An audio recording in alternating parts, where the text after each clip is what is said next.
Daniel van der Merwe. That's an excellent delivery by. Yeah, pass to Van Der. Goes on the shorter side. Van Der tries to lift that. And John takes it beautifully at that far leg. There you go. Oh, Albert rocking.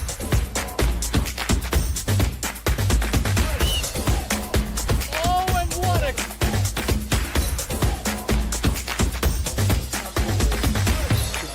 Oi! This time he's taken. Oh, and this time he... How he goes about it. Daniel Becher and Kim runs down. And Mazondo Falls back. down.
know. So let's see how it plays out. I'm sure the Northern Cape Heat fast bowlers up front will try and exploit that little grass on the wicket there. So let's see how it plays out this afternoon. And the man that will open the bowling from the Freda Street end, he spent one season here with the Badgers, and he was instrumental when they, under the coaching of Piet Botha, claimed the One Day Cup competition 2 seasons ago. That is the 39-year-old Bashir Walters. He's a seasoned campaigner. He knows his facility quite well, and the prediction is that spin will play an important role. But between him and a player like Huddersfield, the seam bowling and pace bowling up front will be crucial. Yes, definitely. Those names has been household names for some period of time now. So they will try and make some inroads early in the Badgers' batting lineup here this afternoon. As we set to play, the Badgers made 2 forced changes: Keenan Vieira and Kelly Smuts. Keenan Vieira with a stomach buck and Kelly Smuts with a calf injury has been ruled out, and they've been replaced by Luke Beaufort. As we just watch his very first ball, and it'll be a dot ball from Walters. So the second player that will come in is the left arm bowler Jared Jardine. So they're replacing a batter with a bowler. Yeah, quite interesting decision there. Obviously Kelly are all rounder, but Jared's not the worst with the bat in hand, so he obviously slide and lower down. But yeah, obviously there may be the conditions and also the circumstances may be forced to make that change. Absolutely. As we watch Walters around the wicket to the captain Yasin Vali, and he beats the bat there. Quite a good delivery from Walters, and no run added to the total. Yeah, Bashir opting to come around the wicket to Vali there. Pretty standard field, just third man out in the boundary, 5 leg out, carrying 1 slip. Trying to make inroads here, Walters early into the Badgers batting lineup. We're obviously in the first over of the power play of 6 overs, always a crucial phase in a T20 match. Another good delivery as he get an edge, and the gully will do the fielding, and there is no run added to the total.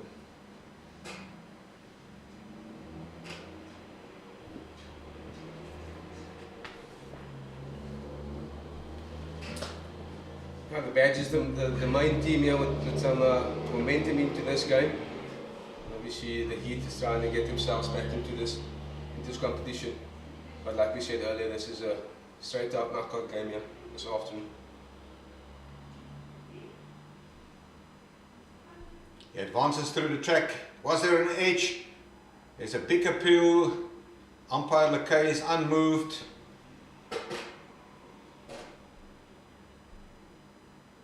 Seems that one beats everything. Very interesting, although the Badgers has got home ground advantage this afternoon, after 17 T20 matches that they've played here at the recreation ground, they won 7 and they lost 10. Yeah, quite interesting as we see the replay of the previous ball there. Yeah, just went straight past and straight through the defence of the captain Yasin Vali. Yeah, interesting stat there. As Bashir Walters runs in. Another dot ball. He's on the money right from the word go.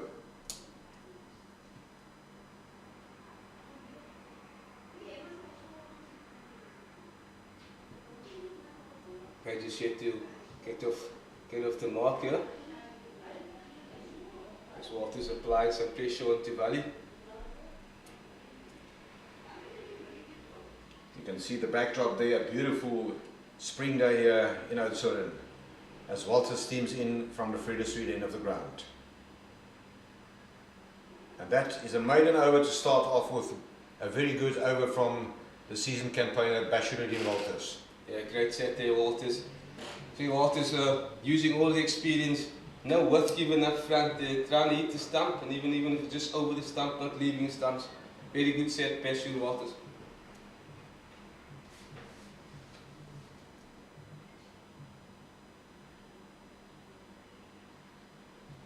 So the batsman that will be on strike in the second over is Carl Jacobs. He's fresh from a very good unbeaten 47 that he scored against the Inyati in his London on Saturday.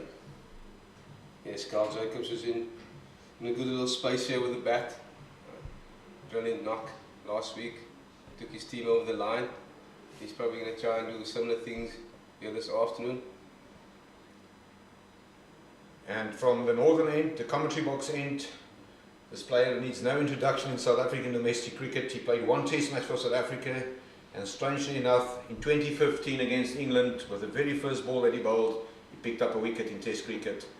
The brother-in-law of the famous Faf du Plessis, and this is Hardus Viljoen, also a seasoned campaigner, as he made adjustments to his field, and he will bowl to Jacobs, who's on strike. 38 years of age, Hardus Viljoen. So a good one, he takes it away from the bat and through to the keeper, Mudiri. Yeah, nice shake there away from Carl Jacobs, the right hand back. So he's definitely going to try and use this new ball up front here. Normally they will start with a spin, but obviously with conditions slightly seeming friendly this afternoon, hence them starting with two well-experienced fast bowlers. Still, so just third man out, fine lengths up to the ring, and then there's a deep square out in the boundary.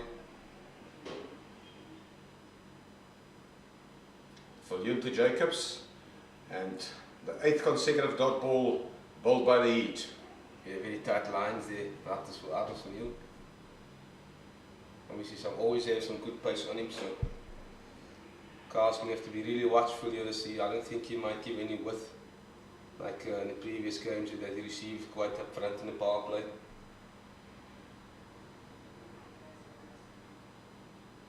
Strongly bowled Viljoen.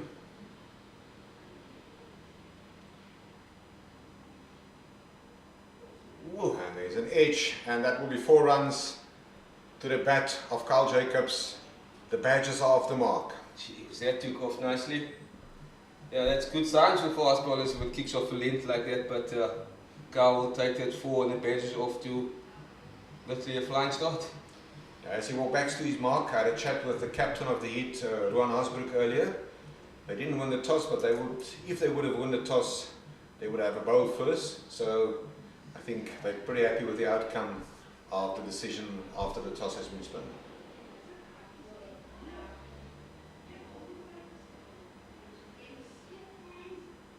Yeah, for him, hitting at hard length with still some movement off the wicket, slightly some movement in the air as well.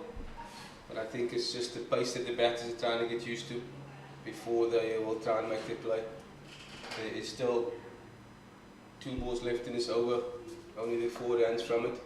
Yeah, so further interesting statistics is that the team batting second, out of the 17 matches played here, 11 of those were won by the team batting second. Viljoen in to Jacobs, and once again an aggressive delivery, and no run added to the total. Yeah, good pressure here from Viljoen. Good hard length on the stumps here. Bat is really not that comfortable yet since that, what's that, 3rd ball that flew past, first slip there. Good pace behind it. See how Jacobs is going to turn up to this last ball of Hardus Viljoen's over.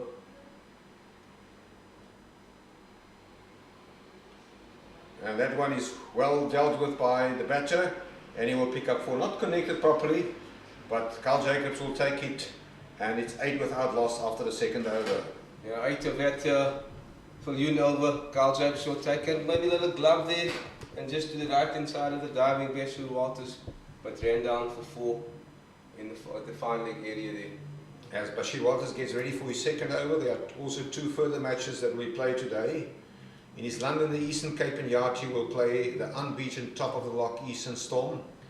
A victory will put the Eastern Storm in a secure place for a home semi-final. And then the Tuskers are up against the Mpumalanga Rhinos. They're also without a victory, and they are in Pietermaritzburg in action. And the Tuskers, with a victory there, can also secure a home semi-final.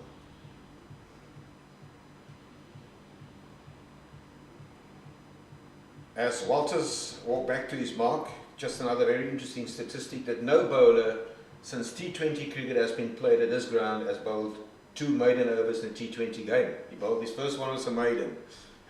Yeah, he's probably going to try and look to strike you up front. I wonder if he's aware of that stat. And it's a well-bowled delivery from Walters. Generate pace and swing. That's a great delivery. Definitely some pressure on here. There's two Badgers batters here. Walters and Viljoen. You can say they hit the mark running from ball one. Maybe a couple of ones are slightly off the wicket that Carl scored from, but still pressure on here on the Badgers this afternoon. Yeah, the captain Yasin Vali, he's an experienced campaigner, and that's what he can do with the next delivery. And that's a well taken single. Ooh. Good running there from Jacobs, but if that hit wicket, I think we were in for some interesting decisions from the umpire at square leg. Yeah. Yeah, maybe if he hit the stumps, there would have been a tight call. Unfortunately, he missed it. That will be Bash Walters to Carl Jacobs. Both of these players, obviously from the Port Elizabeth region, will be proud Calvindale viewers now as they play their club cricket down in the northern areas. So they know each other pretty well. Yeah, it's a suburb in South Africa that produced quite a lot of cricket players, not only for provincial level, but also for Test cricket. Walters to Jacobs. And they will pick up a single as he would then at one to square leg, where the captain Hasbrook runs around and does the fielding. To mention a few, Alvaro Peterson, Ashwell Prince, and Garnet Kruger to mention. The Badgers just absorbing these first two overs, trying to see where they can throw their punch. As the heat fastball has been all over him so far.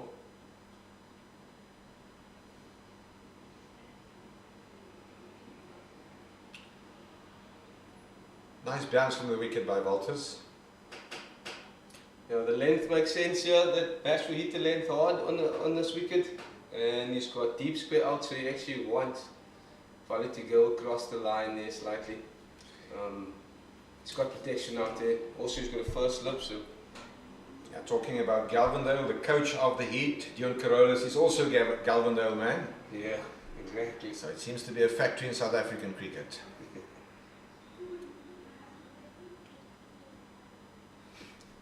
Very, very impressive start from Walters.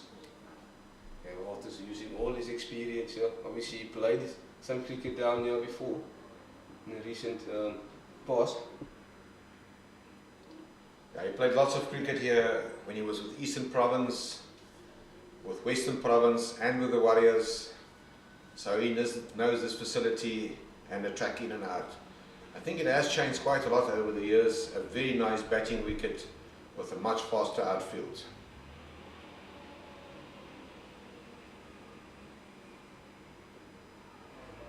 And once again, no run added to the total. The score after 3 overs, 10 without loss. Yeah, another good over from Bashir Walters there. Interesting to see what the Heat's if they're gonna continue with seam. Is there obviously some movement slightly off the wicket, or they're gonna change it up? Yes, the withdrawal of Keenan Vera, who used to open the batting, also necessitated some changes in the batting lineup. George van Heerden, who's fresh from a very nice half-century, match-winning half-century in Port Elizabeth, in East London on Saturday, will now bat at 3 with Heath Richards at 4. So Zak Kwabe, also an experienced campaigner, will replace Hardus Viljoen from the commentary box end of the ground. Yeah, Zak also quite a tall bowler, well experienced, also bowled all around the country so far, so he will try and hit the same lengths, but obviously slightly bit slower than Hardus Viljoen. And he's go Fuller, and what a great shot, Carl Jacobs straight. That is a magnificent shot from Jacobs. Release the pressure, first ball of the over went for a maximum. Good shot, Carl Jacobs there. Just applying the pressure back to the Heat. Obviously anything up to that length there, Carl's going to try and hit over the top. Yeah, Carl Jacobs, his second season here with the Oudtshoorn based franchise. and he has made a very good impression thus far this season, established himself as a versatile all-rounder with spin bowling and obviously batting up front. Over number 4, ball number 2, Zakwabe to Jacobs. And push to mid-wicket, where Ernest Kim is doing the fielding and no addition to the total. Two quality sides that's up against one another here today, and you can feel the tension earlier here at the facility, at the ground. Lots of expectation from the home side. They made a massive U-turn 7 days ago when they defeated the Tuskers, and they're still in the run. This one is pushed to square leg. Once again, Ernest Kim will do the fielding and does the fielding and no addition to the total.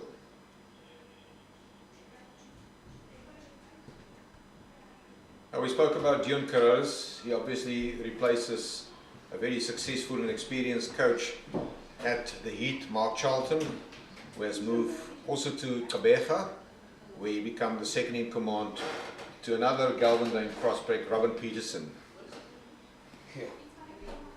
Yeah, Carol is also well experienced, fast bowler, so he will know exactly what his fast bowler need to do here. Punch out to the covers, and the fielding has been done, and 1 run added to the total, 1 run added to the score of Yasin Wali, the skipper.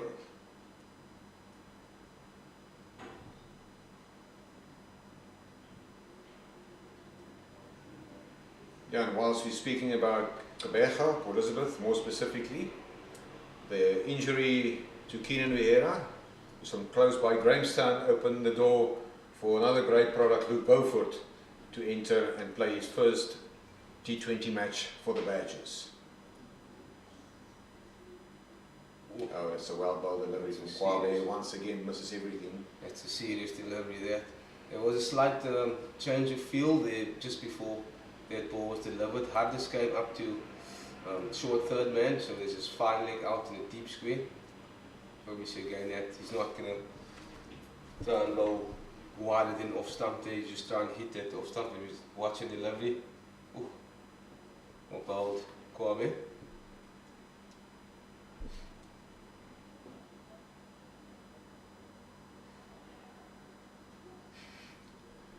Once again, shout for a catch behind.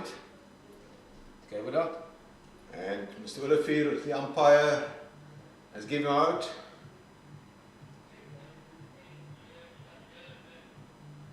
Yeah, Jacobs looked very obviously very disappointed there. But the umpire made a decision. Obviously quite an interesting shot. But the Badgers will find themselves 1 down in the 4th over here. Callan score 18 for 1. Yeah, the wicketkeeper who took the catch is Mudiri Leteko. He moved from Pretoria, from the Titans to the Northern Cape. And as he moved to the Northern Cape, he was replaced by Jet Li van Briesies from this neck of the woods.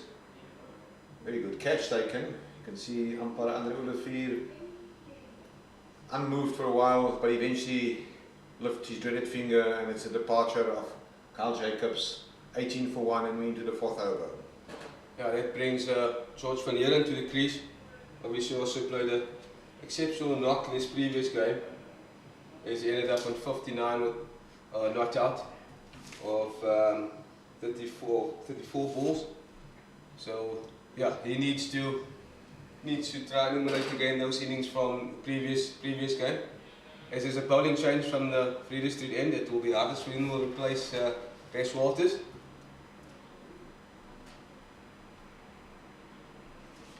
Now Jacobs did not seem happy. If you look at those footage that was shown on your screen in the dressing room. So Hardesveen will run in and, as you said, replace Bashir Walters. Very good start by the visitors. 18 for 1 after 4 overs, and Yasin Wali is on strike. Oof. And that's the departure of Wali, caught behind. A very good delivery from Oudtshoorn. Yeah, Viljoen, excellent in the first ball of his second over there. That one just jumped on Bali slightly.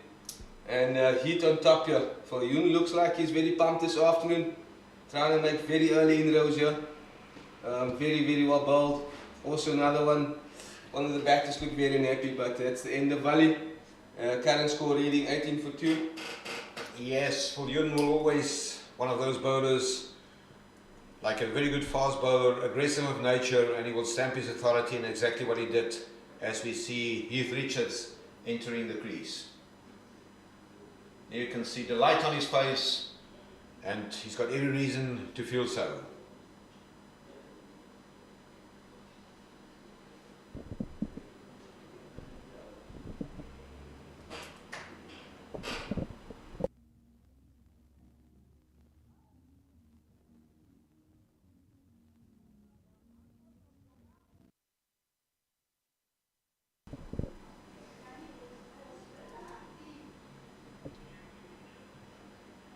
The badges, they will be up for it this afternoon. 18 for 2, and we're into the 5th over. Yeah, like you said, Mr. Kennedy brings Heath Richards to the crease quite early.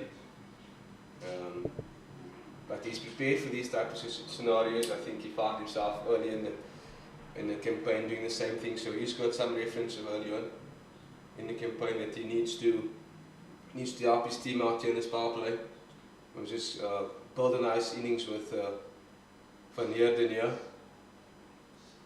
But credit to the bowling side, they bowled exceptionally well thus far this afternoon. Viljoen, Walters and Kwabe.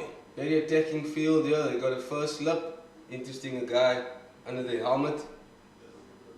Yeah, now just making sure his field placing is exactly where they want him. Fine leg, and this guy behind square. There's a shout, but I think, was there a pad involved? Yeah, there was a pad involved, signalled by umpire Lakay. Yeah, Heat's got their tail up here. They're smelling something, so they will definitely come and bring it on and keep putting a pressure on to the Badgers batters here. As Heat is trying to just calm things down. They're smelling blood here at the recreation ground with the red caps on. It is quite hot outside, and it is a heated tussle in the middle. Viljoen to Richards. Ooh. And he will get a single. There will be an exchange of words between batter and bowler there. There's some serious fast bowling that we've seen thus far this afternoon. Yeah, it's quite exciting. Good to see. Probably a place not what the fast bowlers want to come running in, but it's a T20 game, so they'll give all the necessary momentum and energy into the spells of 4 overs here this afternoon. As you mentioned, quite a hot day outside. Yeah, Viljoen will leave no stone untouched to stamp his presence and authority here this afternoon. Still locked in with the same field. Guy still under the helmet, just slightly in your screen there.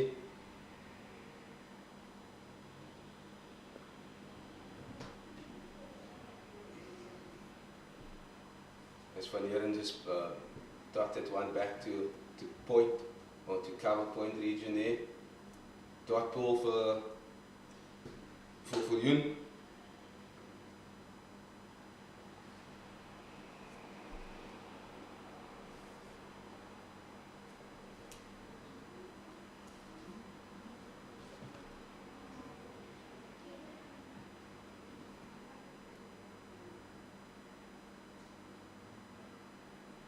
Straight to the gully, no addition to the total.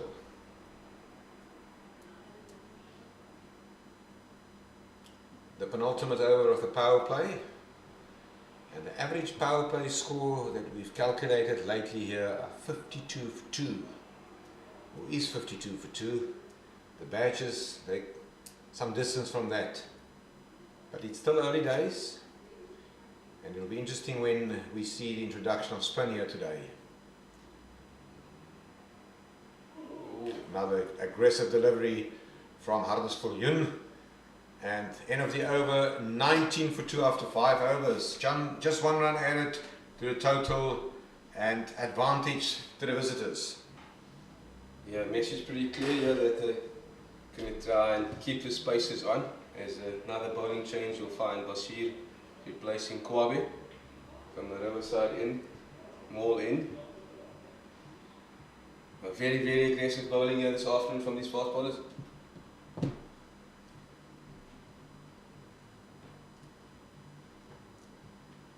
Now both the openers, Vali and Jacobs, back. As we will see, Walter's bowling his 3rd over, and he will bowl from the commentary box end of the ground. And the batsman on strike will be Heath Richards.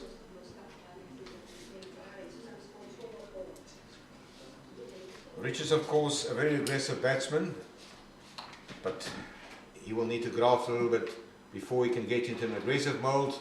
But as we said that, he cut loose with an excellent cover drive for 4. Very good shot executed by Richards. Yeah, as you could see, the bat just apologising for that slightly fuller length.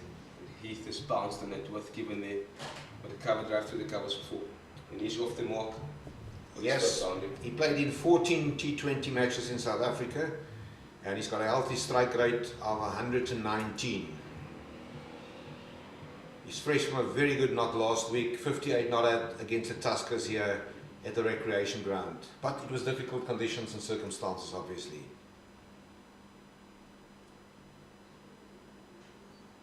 Forward defensive, no run added to the total. Well, we become accustomed to Kabeja, Heath Richards. He attended school at Grey High in Port Elizabeth, or Kabeja as it's known these days, before he moved to George, where he matriculated at Glenwood High. And the batsman on the non-strikers in George van Heerden is also a product of Grey High School.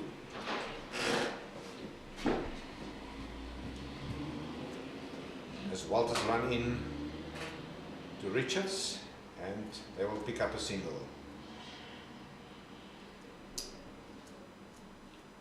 Yeah, the badges will obviously find themselves slightly under pressure, but they will need to make sure they keep just ticking the scoreboard over, take those ones where it's offered.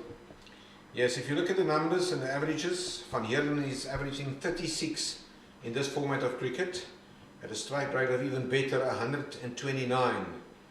And against the same opposition, 2 seasons ago, he scored 75 not out for the SA Under-19s against the Northern Cape Heat. And that's a great delivery. He's beating the outside of edge of the bat. No run added to the total. The score 24 for 2, and we've got 2 more balls left in the power play. Yes, the Badge is probably just trying to get out this power play with not any more damage done here, so probably see them just trying to get out of it and reassess after that first 6 overs.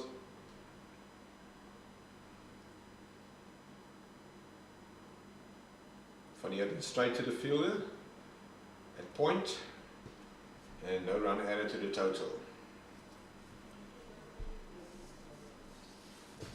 Yeah, still Bashir Walters bowling to the same field here, just 3rd man out, fine leg up to the bounds of deep square. They haven't changed anything drastically here, just hit the wicket hard, try and hit the stumps. Obviously they can slip out now, so and he's going to try and get out this over quite comfortably. And Van Heerden will remain at naught without scoring after the conclusion of the power play. 24 for 2 after 6 overs. It's a straightforward calculation. The home side winning the toss and decided to bat first, are batting at 4 runs to the over. Yeah, the Heat will definitely take that power play. But the interesting stage of the game now is see how the Badge will try and claw themselves back into this game to get themselves to a respectable total later on this afternoon. As the Heat is continuing to bowl continuing with the seamers as Kwabe has changed ends. Yeah, we anticipated obviously that we can expect a lot of spin, but we're into the 7th over of the match and we haven't seen spin thus far, and they've got two very good spinners, Tsepo Ntuli and Ruan Asbrook, to mention a few that did quite well thus far in the competition and in the campaign. Very good from the hit. They're still opting to carry the slip, which is nice to see. Obviously, a square there will be a down the field in the offside. As we just watch Kwabe runs into Richard. He bats one down there to point region for no run. Yeah, but there will be a deep square out, fine leg, third man, and a sweeper in the offside. First dot ball for Kwabe in his second over.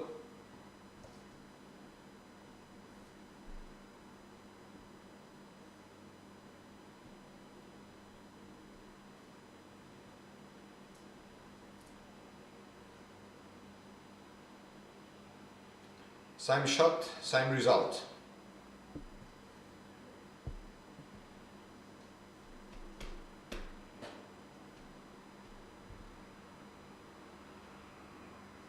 Yeah, it's that same feeling as the Kennedy. You feel something's about to happen. Exactly. Let's see how he's going to respond from here.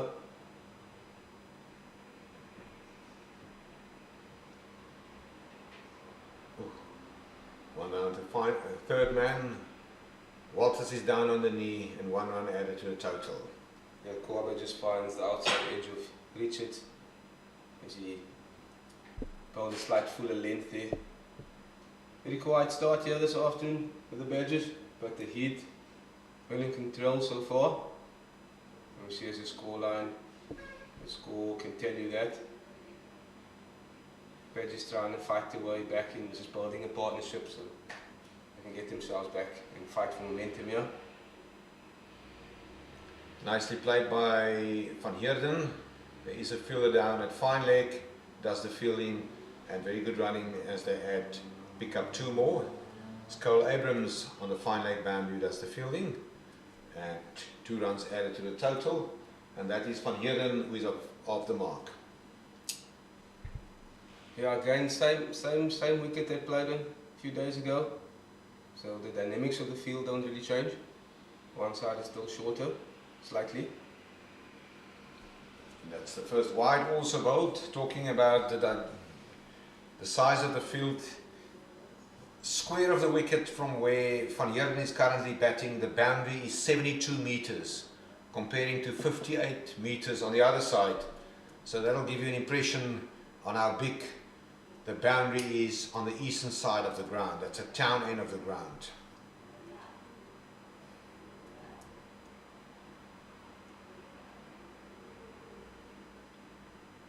Van Heerden, they will settle for a single, and that can be even more. Will that one run away for 4? Yes, so it's 5 runs, of which 4 is lucky, and sometimes you need some luck just to turn the momentum. Very good fielding, and there's also an apology there from Cole Abrams, but it is 5 runs added to the total. Yeah, the moment the Badgers will take them wherever they come. So they move now to 28. There's a signal from the umpire. It's not something that we often see these days in cricket, but it still happened. Yeah, fielders It happened in the 2019 World Cup final. fielders are encouraged to hit the stumps nowadays, so I guess it's a price we pay when it hits the stump, and obviously there was some backup, but it deflected way too. Yes, it ricocheted from the stumps to the boundary.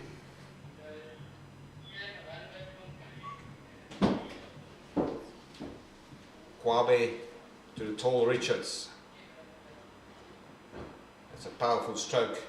The fielding is done at backward point and 1 run added to the total, and the fielder there who does the fielding is Ronan Herman.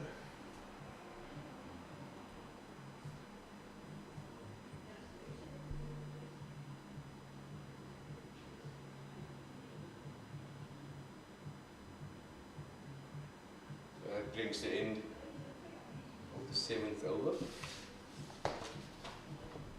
33 for 2. 23 for 2.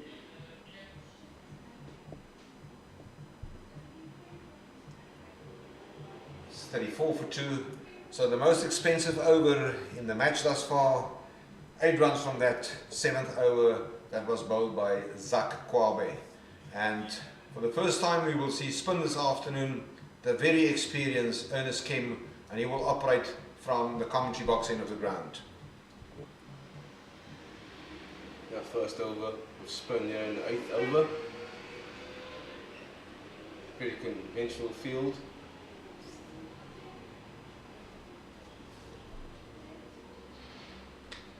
And they will pick up a single. Yeah, field placing here again. It will be deep square in the boundary, car corner, and long on, long off in the boundary. Kim will be very wary of the shorter boundary on the leg side. 58 meters as he bowls to Van Heerden. And it's widened by umpire Olivier. Yeah, Van Heerden, I think he's missed out. There's a lot of space to the leg side of Van Heerden there. Yes, lots of space, specifically behind square on the leg side. Push forward, Kim does the fielding.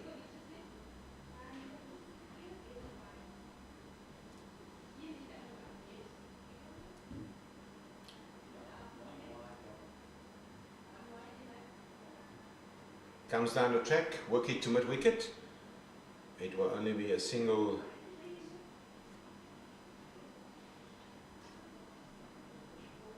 You're always one in that space there. Obviously, it will be a tough ball to get to since that's the shorter side of the field. But they will camp to Richards now. Once again, Richards will be disappointed as he missed out an opportunity there. Bashir Walters, who's on fine leg on the circle, does the fielding, and the scores remains unchanged. 37 for 2.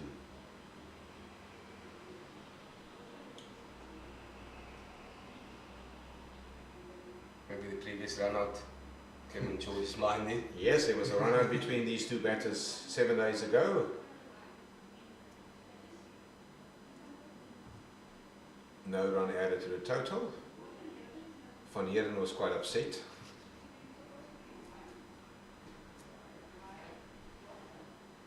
Advances down the track, and Hardus Viljoen went on his knees at long on, does the fielding and prevents a certain boundary. Very good fielding by the experienced 38-year-old Viljoen. Yeah, pretty tidy over there from Kim. And also good fielding from on the boundary there from Viljoen. Got to cut the angle off and make sure the ball got into the keeper's gloves. And we'll bring another bowling change. It looked like it will be Ntuli. Yeah, a very experienced Chepu and Ntuli. Yep. I think they will bring. Let's wait, see? Let's wait. They looked like Chepu was going to bowl, but they changed their mind. They stick into some seam.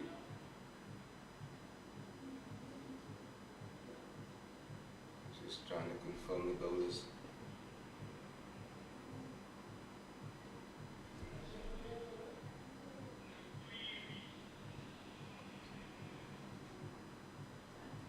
Yeah, that's Emmanuel Motswiri.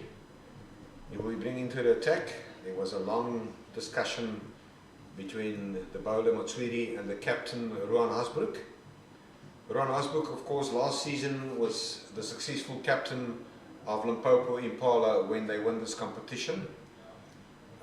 Also a traveller in South Africa. He started with Northwest, the Lions, Limpopo, and now here with the Northern Cape Heat.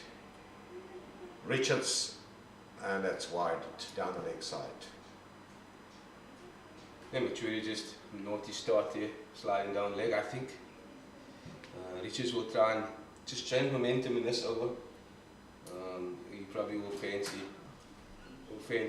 to make a play here.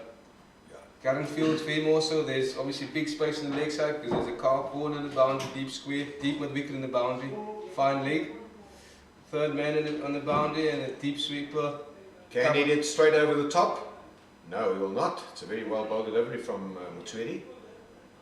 Most probably where you look at, because mid-on and mid-off are on the circle, and that is normally the area where Richards can be destructive. But I'm sure the Heat, they've did their homework in analysing Heath Richards. Yeah, they're just looking to tuck him up here. Obviously make him hit to the bigger side of the field. There will be a plan. Let's look how it will outpan.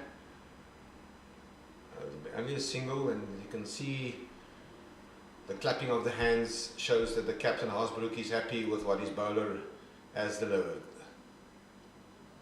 Yeah, so far Haasbroek will be extremely happy from execution. It's a pat on the shoulder. Execution from all his bowlers so far, they're doing a great job. As the current run rate's only at 4.9. Quite subdued start obviously for the Badgers, but still these two batters willing to change the game here. Yeah, they need to rebuild. Van Heerden will pick up a single. The partnership 23, bearing in mind it was 18 for 2, and they need to rebuild this innings. Yeah, Heath, Richards currently in 11 from 15 and Van Heerden 9 of 11. But we've seen Heath in the past, started slightly quietly slow, just building himself in, and he's got the ability to take the game away from the opponents towards the back end as Matsuri runs into him. Ooh, that hit him straight in the face. Was that Hardus? Yes, it's a Hardus Viljoen at mid-off. That was it. Nasty bounce there. Very, very hard, and immediately the physiotherapist is on the ground. Karen Abrams. That was a nasty bounce, but he put his body on the line. That one was raced away for 4.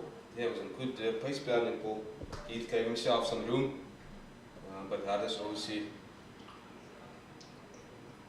got instead of a hand, got a nose to it. Yeah, he's wearing the number 7 on his back, so it's like a flank forward, putting his body on the line and stop a ball there. Yeah, it also brings a little break to the game and brings a chance for the batters. Obviously the Badgers are just a message on from the coaches, trying to obviously get some information back from the middle to the net, to the batters that's about to come in. That is not looking very good. He will definitely leave the field. There's some blood flowing out of that nose, as he's accompanied by the physiotherapist, who will give some attention to him in the cloakrooms. Now that's very, very unfortunate. As I said, that ball was hit like a rocket, and a nasty bounce. End up, he's got some leather on his nose. Yeah, I'm sure Hardus will bounce back.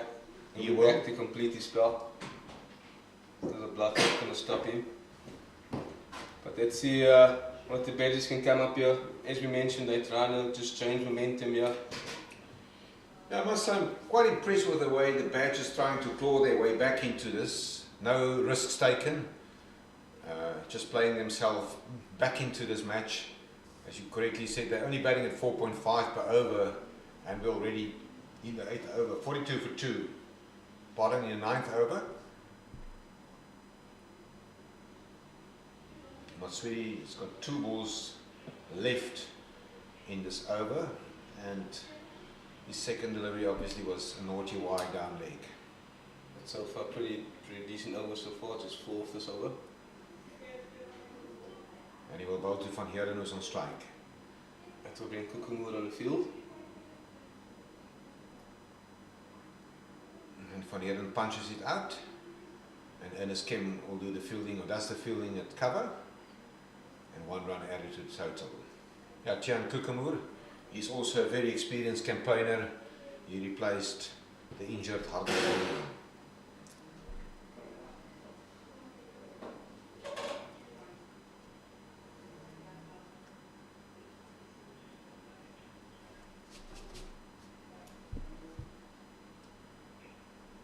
Matsuri to finish his over. Richard gave himself some room, and this one will carry, now 1 bounce and 4 runs added to the total. A good finish from the Badgers, and a good finish for Heath Richards. Yeah, he's trying to take him on there. Probably looking to split him over extra cover. But obviously just got an outside edge and just flew over the keeper's head for 4. Okay, we're looking, the bench is looking just to change momentum as the current score is 47 for 2.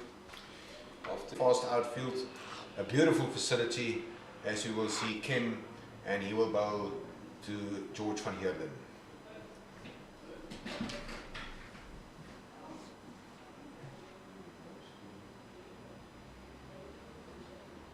Kim to van Heerden. He advances down the track. Will he cut the fielders into 2? No, very good fielding there, and it's only 1 run added to the total. Very good fielding there. That ball was firmly hit by van Heerden, and he will pick up a single. Very good fielding from the captain, Rowan Haasbroek.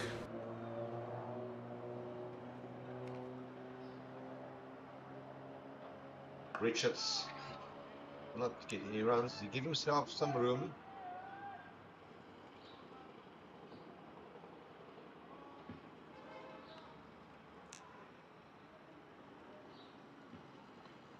Okay, that one is big, but it is not going to be far enough.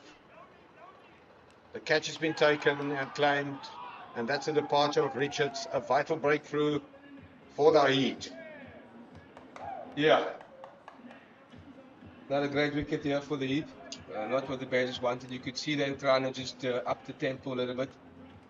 But Heat fell to an escape. Heat well on top here.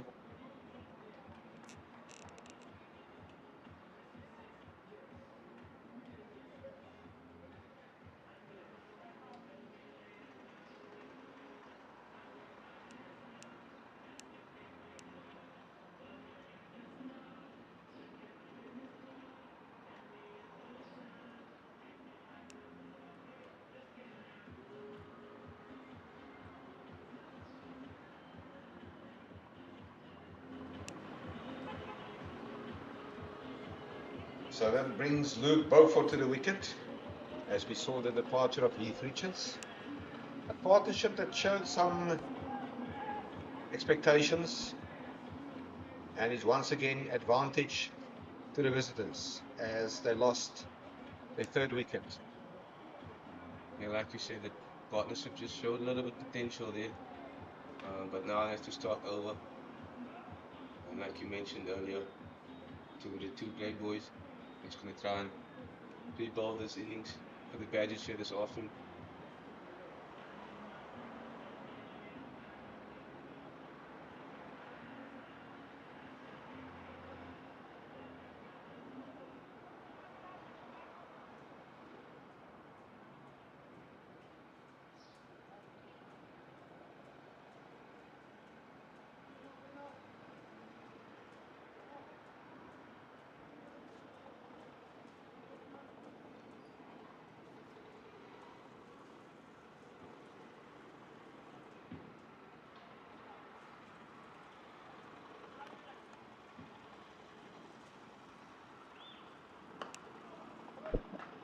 And Luke Beaufort, he is immediately off the mark as he played that one to backward point and pick up a single.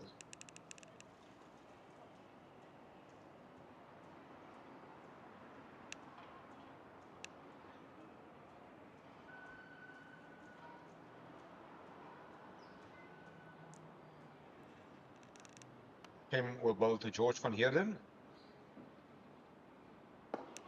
And he will pick up another single as he pushed that one to the onside. There is a call for a second. There's an appeal there from the wicketkeeper Modiri, but Van Heerden was back at his crease.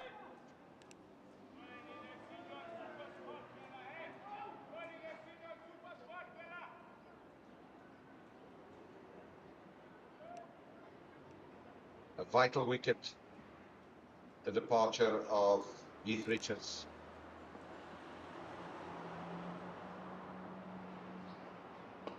Luke Beaufort is forward and he plays this one out defensively.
Score 50 for 3. As Van Heeren plays that one on the leg side, and he will pick up a single.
And we've got Ernest Kim. He will bowl his third over from the commentary box end.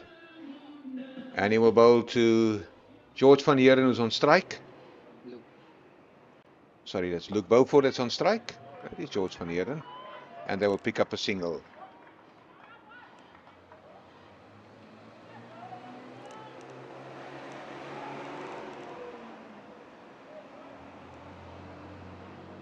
The Badgers forced to rebuild the innings again.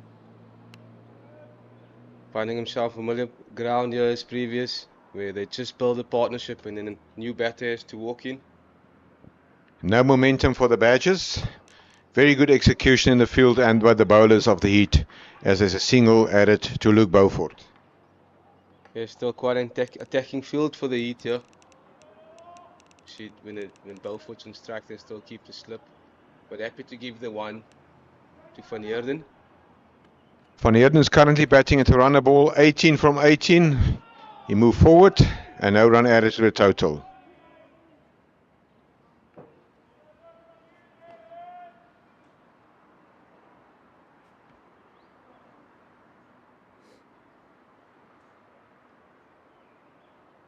Beaufort comes down the track. He was far forward. There was an appeal for LBW, but there will be no run added to the total.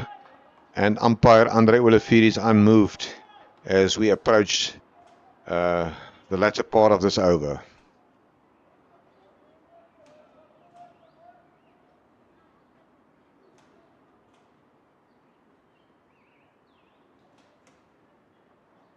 That'll be widened by Olivier, by umpire Olivier, and one run added to the total. Now the Badgers will need to kick on. I can't think that anything less than 140 will be a good target this afternoon. Van Heeren very sensibly, he will pick up a single as he hit it too long off, and the fielding has been done. And the score moves to 63 for 3. We haven't seen the return of Huddersfield yet. Yeah, they're still nursing at nose. Obviously, a very, very hard blow to the face there earlier in the game. As we see another single added to the total. The Heat, they won't mind the singles, Warren. Yeah, definitely. The Heat in charge of this game, yeah. They really don't mind just knocking the ball around. Obviously, there's no boundaries for them, but well on top, yeah. And I think the way the Heat used their attack, hence the score, finding himself on top of this game. Very important game this afternoon.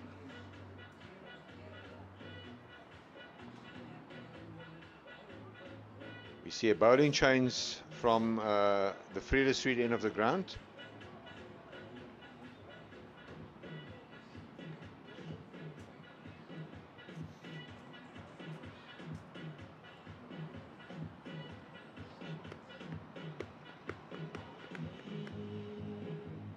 So CSA Kleinhans, a product of a well-known rugby school, Grey College in Bloemfontein.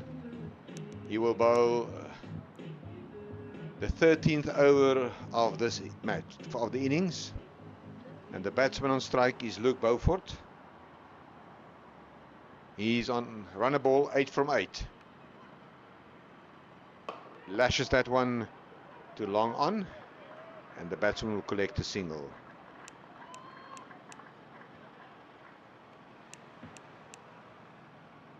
Do you think that the Heat has reached a stage of the innings where they're probably going to have to nominate the bowler that we're going to turn around, take down and turn momentum their way? Van Heerden's probably going to have to be the player to do that. As Beaufort's still trying to find his feet in the crease here.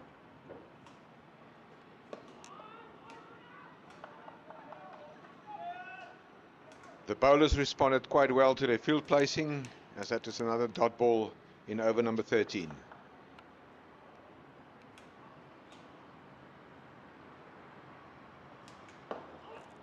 Hit to long off, it'll be a single. It'll be a couple, there's a little bit of a misfield there on the deep. And Van Heerden will get 2 more to his total.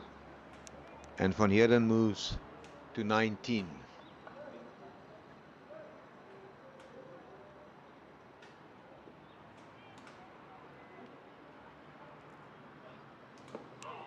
Just knocks this one to the leg side, and it'll be 1 more error to the total, and Van Heerden moves to 21.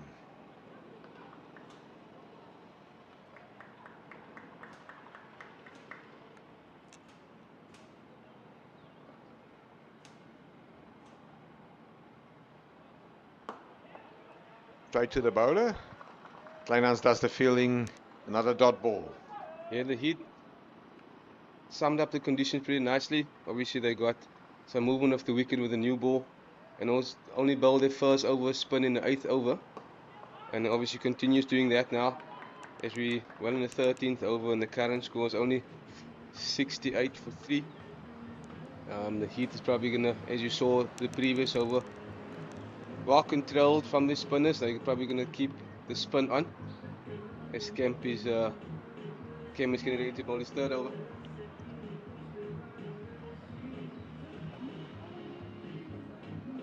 Yeah, Kim bowled exceptionally well, picked up the vital wicket of Richards, and he only conceded 7 runs in his first 2 overs.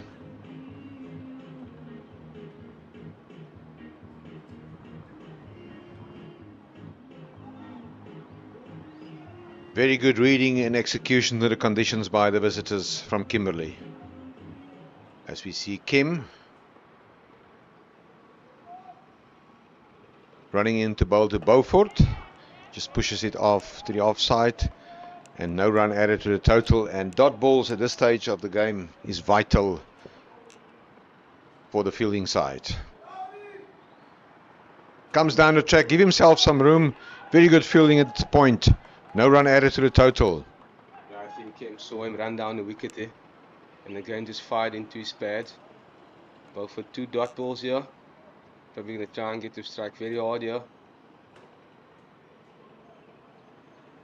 And he bats one now into the vacant space there on the leg side, just for 1.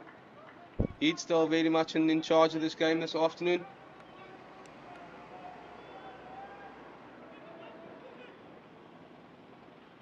conventional field. Yeah, the local side will need to turn it on. Van Heerden on the back foot. He places one to the leg side, and once again only a single added to the total.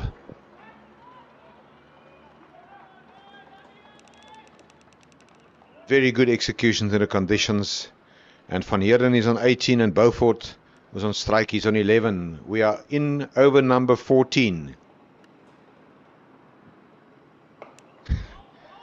And Beaufort, he will be very frustrated with that shot. Straight to the fielder on the offside. On the circle. Yeah, again, Kim, well experienced. So I move, fired in again. It's another single for Luke Beaufort. As the fielding has been done. And one run added to the total. That is the end of the 14th over. 72 for 3. And in 14 overs, the Badgers never being able to bat for more than 6 runs to the over. Yeah, credit must be given to the Heat, the way they constructed that bowling innings. Very, very well disciplined up front with a new ball. Also, like we said, Haasbrook just changing his field up, but caps off to the Heat bowling attack.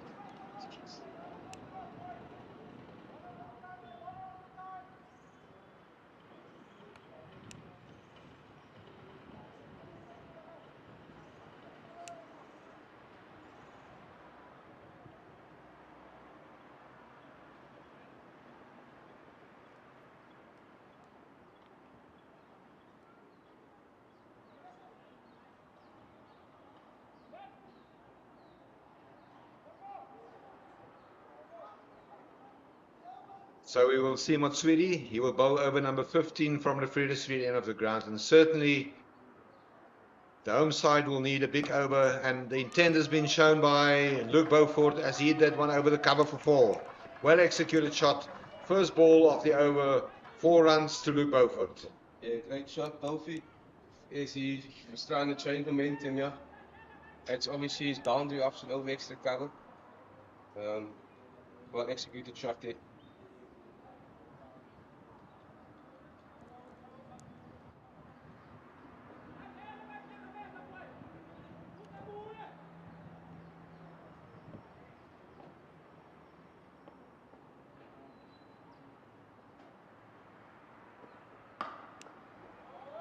And that's another brilliant shot from Luke Beaufort. He picks up a boundary.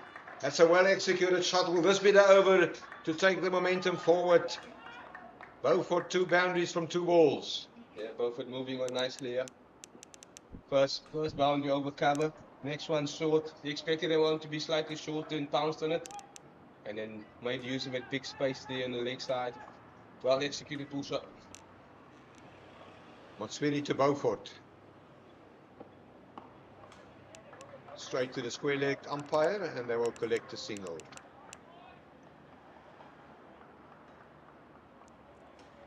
Beaufort is on 12 from 14 deliveries. And with him is George van Heerden, who is on 22 from 26.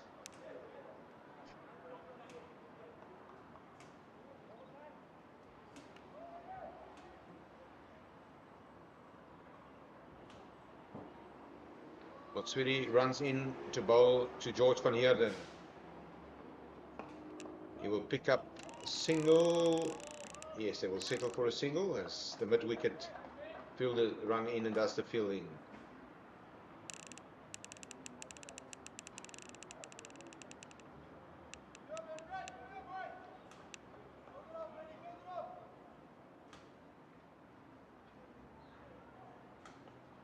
As we can see, Beaufort trying to be the player that's going to try and kick this partnership on pretty quickly. Yes. Well executed shot by Beaufort, and he will pick up 4 as Bashir Walters is just watching the ball flies past him for 4. Yes, well, Beaufort trying to just show him that he's going to go over the leg side boundary and just obviously bowler picked it up, but then just pierced the gap past the keeper in the short third man. Beaufort well on his way here. Got him score 7. on screen for 70, 72 for 3. I'm sure it's more than that.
Once again, apologies to our viewers. The score now 98 for 3. We just saw 32 runs from the last 2 overs as we watch Zakwabe running in, and he will bowl to Beaufort, who will pick up a couple. He'll only pick up one, and he will move to 30. Pardon, to 28. Just try to sort out the scores. The score now 99 for 3, and the Badgers, they did get some momentum here, courtesy of 2 very good overs number 15 and 16. 99 for 3, and the batsman on strike is George van Heeren. He's on 29, and so is his partner, also on 29, Luke Beaufort.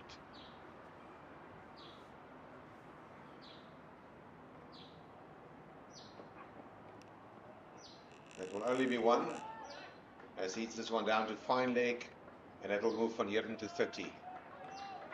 Yeah, Kwabe just taking the pace off the ball. That brings the 100 up for the Badgers. Yeah, 100 up for the Badgers. Kwabe in his final over.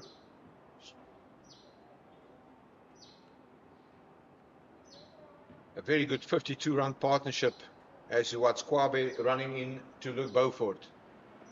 And that is going to end up in no man's land as he gets back to that ball, and 1 run added to the total. And there's also a no ball signal by the umpire.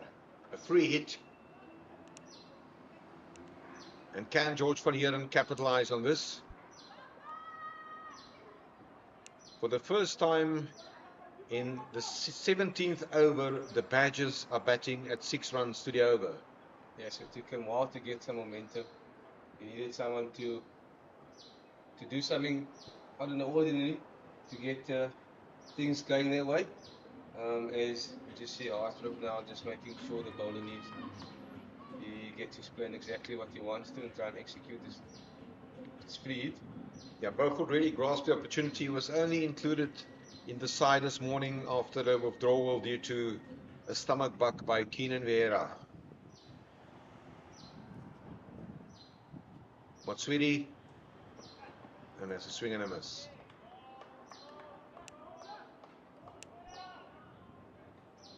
Yes, Kwabe will think he got away with that. Just got a bit of a confusion here on our screen. But that's definitely Kwabe bowling there.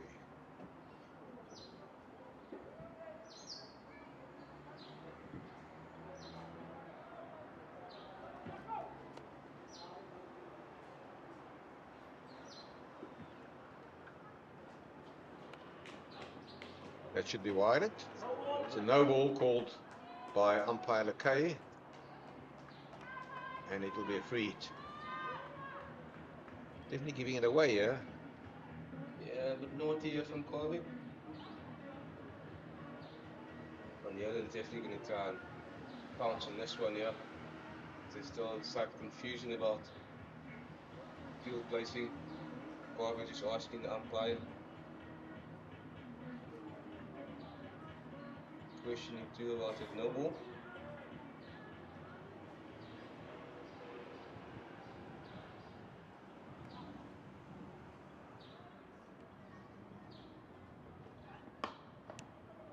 That will not make any difference. This is fielded, obviously a no ball, and 1 run added to the total as Ruan Hasbrook tightly does the fielding. Just apologize to our viewers. Definitely not Matswiri who's bowling. It's definitely Zakwabe, and we've got it that he's into his 3rd over. He conceded 23 as he runs in to Beaufort, and that is an exceptionally executed shot, and that will go all the way for 6 into the cricket nets. That's a magnificent shot from Luke Beaufort. Again, phenomenal shot, Luke Beaufort. Just going over mud off center, but that's a maximum great shot. Again, this is the momentum they wanted. Maybe early in the innings, but obviously, if you see where they found themselves, they had to rebuild, but now it's the right time to throw a punch back in the heat. As we see the captain again, just throwing to his bowler. Current score is 110. Yeah, it's not nearly a competitive score, but it's a massive change in the momentum of this game. As Beaufort moves to 35 from 26 deliveries, and we've got Kwabe will bowl from the free end of the ground to Beaufort. Give himself some room. He will pick up.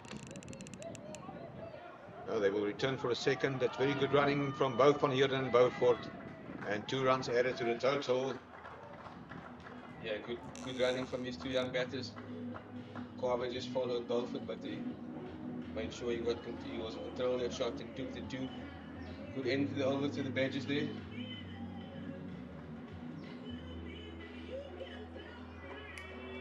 Now 14 runs added in over number 17. The score now 112 for 3, and we've got 3 overs to go. One sense that the Badgers can end up here at 150, which will be a competitive total. Yeah, definitely. If they get there, they'll extremely be happy with that comeback. But as we see now, the experienced Bash Walters into the attack from the commentary side, commentary box end. Just trying to follow the fielders. There's quite a lot of movement on field. Off the screen there. Yeah, Walters was very economical in his first 3 overs. He only conceded 7 runs. As he runs in to bowl to Van Heerden on 35. And that one is hit just in front of square for 4. Beautifully executed shot by Van Heerden. And he moves to 39. Will he get another half century here? He's really on fire, George Van Heerden. Yeah, he's playing nicely, George. Going full toss on the leg side there, and he pounced on that one. Pierced the gap between mid wicket and deep square. Boundary of the first ball, back slightly under pressure here. Current field now is he's got third man point cover, extra cover in the ring. And obviously fine leg in the boundary. Since that's the shorter side, it's fine. He's trying to just make sure the fielders are getting the exact place he wants them. It's fine leg, square leg in the boundary, deep mid wicket, and mid on in the boundary. Walters in to Van Heerden on 39. Straight into the pads. There is an appeal there. Umpire Andre Olivier is unmoved. Well executed delivery by the experienced Walters. Yeah, it's quite a strange little tactic here. They obviously protecting the shorter side, but you want the batter to hit to the big side of the boundary. Interesting observation, Warren.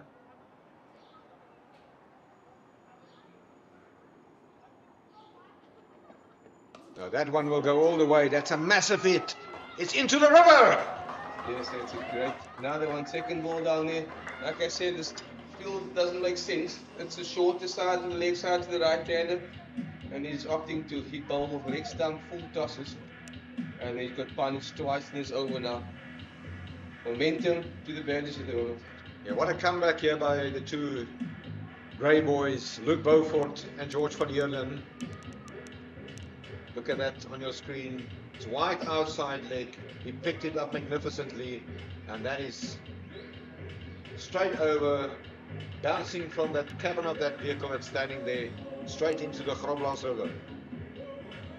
Yeah, the Badgers, exactly what the Badgers wanted here. But not the end for the heat.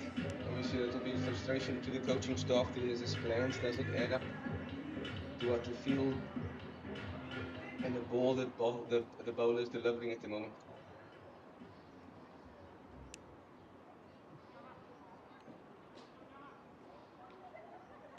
I think that's the second new ball asked for. Both of them disappeared over the roof there once, the first 6. Obviously this one just bounced on the vehicle and into the river. Van Heerden on 45 from 36. As Beaufort is on 37 of 27.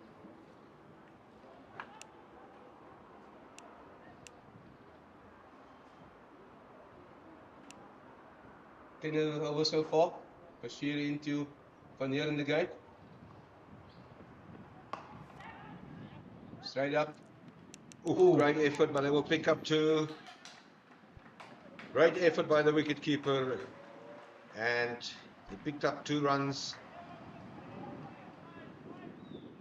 and that will move George van Heerden to 47.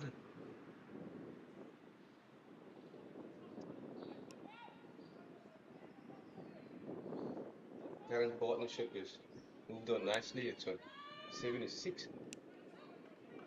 You can see great effort there from the wicketkeeper.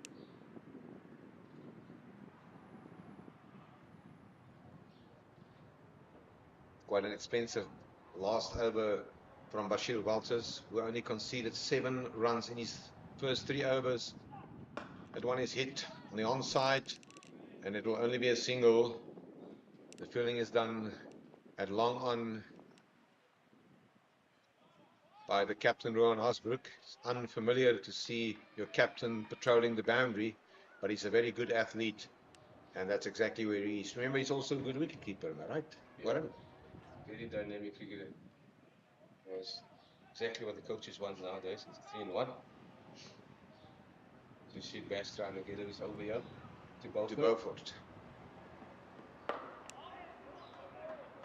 It's well fielded, but it's an over where Bashir Walters conceded 14 runs, the end of the over, and the Badgers with 2 overs to go at 126 for 3. Van Heerden is on 48, and Luke Beaufort on 38.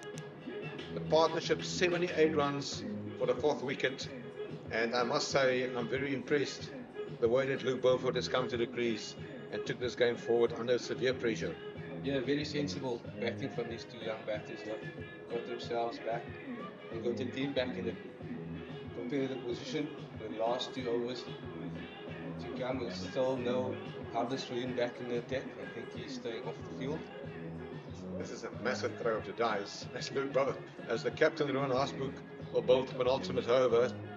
He has got one thing to his advantage, and that is a very long boundary on the onside. Yes, definitely. As he's going to obviously put all that fielders on the boundary in the leg side. There's still movement as you can't see on your screen now, but fielders moving around. There's a deep mid wicket, long on, deep square.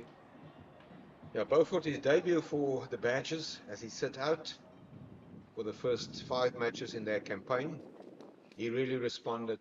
He's on 38 from 28 balls as Hasbrook bowls to Beaufort. He hits that one. That will be another 4. It's a magnificent shot over cover from Beaufort. Yeah, Beaufort again bouncing in that space there. I mean, he showed it 3 times at his release shot. The heat still just slowly to pick up on that as the Badgers move to 130 for 3.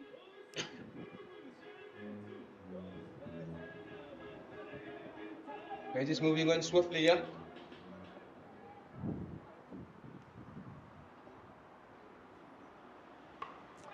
And that's a departure of Beaufort as he did straight into the throat of the fielder at 3rd man. And Tepu Ntuli takes the catch. That brought an end to a very good partnership of 80 runs between Luke Beaufort and George van Heerden, and a vital breakthrough in the context of the match. Yeah, obviously not the one the Badgers wanted. One of the backers that's starting it nicely. Luke Beaufort is finding himself walking back to the dugout. Well, applause from his teammate there. Good knock. Good partnership between him and Van Heerden. But as Carver walks into bat, he's trying to try and just keep building this momentum, trying to get as many as they can in this last 2 years. Yeah, the Badgers will take anything from the last 8 balls of this innings. As we see Thomas Carver walking out to bat, and he will face Rowan Hasbrook. Beaufort will feel that he missed out on that one. It was a short pitch delivery, and he did straight to Tepu Ntuli. Yeah, point and not off. I mean, short 3rd man was up in the ring. And as you see, it straight back to point there. Unlucky Beaufort. But nevertheless, good knock there. One sense that the Badgers will need to score at least 150 to feel they're in for a chance here. And that one is well negotiated, but he's straight to the fielder out there. The catch has been taken, and Hasbrook is on a hat-trick. Yeah, the captain brought himself right out. Yeah, absolutely. And he just picked up 2 easy wickets, yeah. And it was Abrams who took the catch on the boundary. As you find that Davies Carlson walking into bat, left-hander. 7 balls to face. As we see Calvert just slog sweeping that one straight down Abrams' throat. Pretty easy and conventional catch there, well taken. And the big boundary.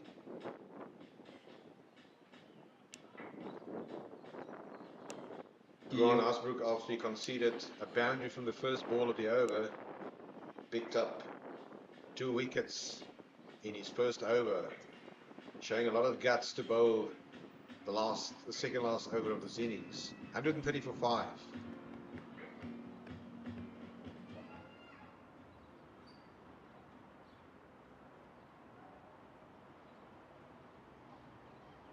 Davies Carlos is on strike, and he will be off the mark immediately, as Bashir Walters, who is not the gazelle that he used to be in the field, does the fielding, and 1 run added to the total.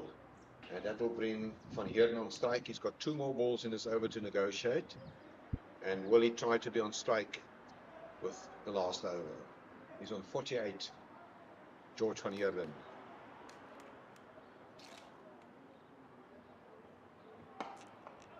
He will get a single.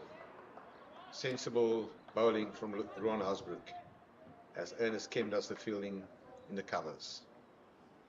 Yeah, Asbrook doing his job here for this team. See, the Heat team looks like a well-drilled team. They know exactly where they need to be at a certain point in the game. Asbrook just finalizing his field position as he runs into Carlson.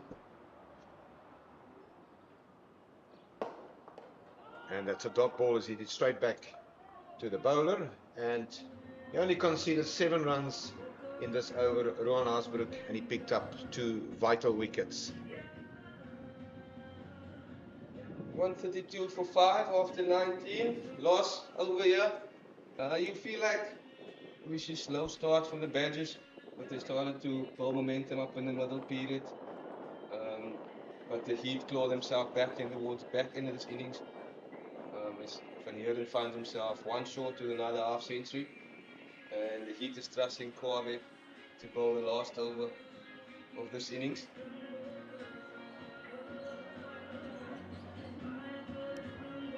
He conceded 17 runs in his opening 2 overs, and he bowled to George Van Heerden, who's 1 short of back-to-back half centuries. Yeah, we see a big blow for Hardest for the Heat. And Hardest left the field early on. Obviously, these last 2 overs would probably be even charging in and trying to hit the stumps on the Yorker length there. So, but Kwabe isn't trusted for the last overs. Asbrook just making sure he gets the field right. Now they making sure that they try and let the batter hit to the big side instead of the shorter side of the field. As there's a deep point, deep cover. 1 guy in an extra cover on the ring, and there's only a deep mid-wicket on the boundary on the leg side.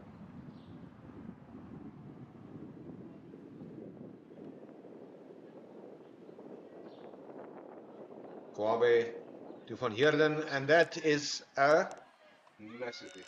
It's over. over for 6, and that's his half century. Well played, George Van Heerden. That is a magnificent innings once again, well constructed by Van Heerden. He bat under very big pressure and in difficult circumstances, and he definitely has made a massive right tick behind his name. Yeah, very mature innings Van Heerden, going back-to-back 50s. It's 55 or 40. And yeah, the Badgers is again just trying to punch and take as many as they can in the last Kwabe to Van Heerden. It's well bowled, and that's a Yorker, and wicket to Kwabe. Brilliant comeback from Kwabe. Very good delivery. Also, in the context of the game, to get the wicket of Van Heerden now will be crucial, because he was in the stride to take the Badgers to 150 And Jared Jardine will enter the crease. Yeah, great knock van Heerden. Again, like we said, back-to-back 50s. He'll be disappointed he can't take his team right through to the end of the innings. But very well played as he gets a nice applause from his teammates. And from the visitors. Very highly respected young cricket player. He captained the SA Under-19s when they won the T20 knockout competition 2 seasons ago. And pats on the shoulder from everybody in the dugout. It will be an extremely exciting afternoon, Warren, but I still feel that the Badgers, at this point in time, they will need to get to 150 to be competitive. Yeah, slightly below par here. If you take the recent scores, that was defendable at this ground. It's a good delivery, but he will only pick up a single as they scramble through for a single.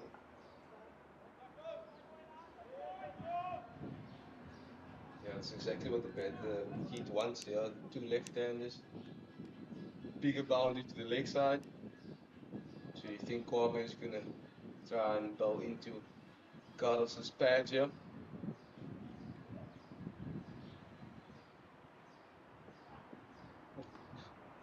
That one, he was aiming to hit that one into Voortrekker Road, but it ends up in the safe hands of the wicketkeeper. Yeah, big swing there from Carlos. Any back there, it flew anyway. But unfortunately, it missed in the dot ball for Kwame. 136, 139 for 6. 2 balls to go.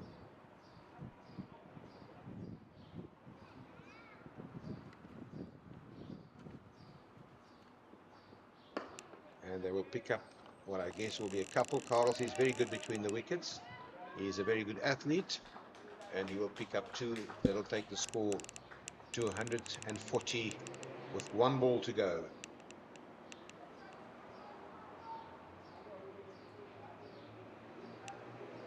It was indeed that impressive 4th wicket partnership between George van Heerden and Luke Beaufort that gives some credibility to the Badgers' innings.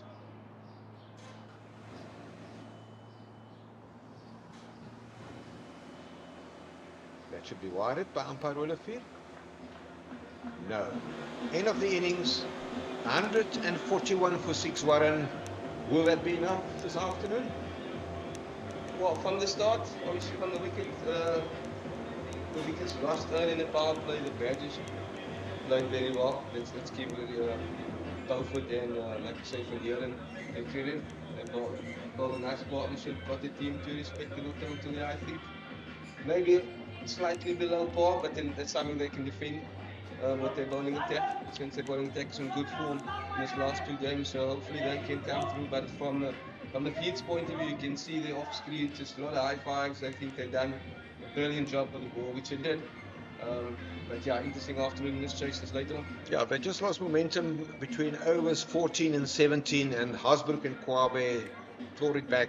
So the total 141 for 6 after 20 overs, 141 for 6 after 20, and we will take a break. And when we will back on screen, we will update you on the run chase from the Heat, and obviously to secure a place in the semi-finals.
So we're back here at the recreation ground where the badges, courtesy of an 82-run partnership for the fourth wicket between George van Heerden, who scored 55 back-to-back half centuries from only 41 balls, and Luke Beaufort, who made an impressive 42 from 30, managed to get 141 for 6, leaving a target of 142 for the Heat to advance to the semi-finals.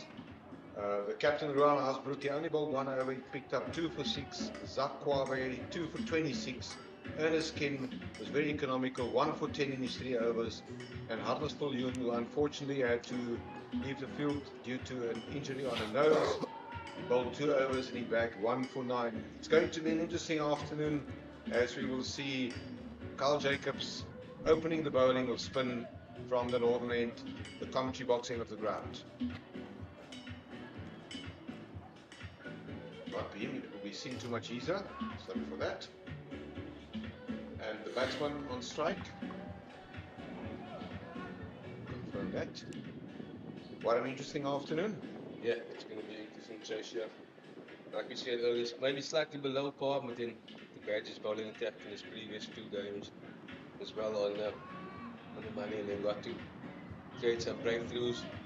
But the Heath also, the batting lineup, it's fairly experienced also, got some dynamic players in, but it's going to be the Badgers just trying to attack, and also trying to make sure that the Heat don't capitalize on this power play as it seems to about to start the innings, and also the Badgers opting for a slip, very conventional field here, just the third man out, the deep square in the boundaries, fine leg is up into the circle.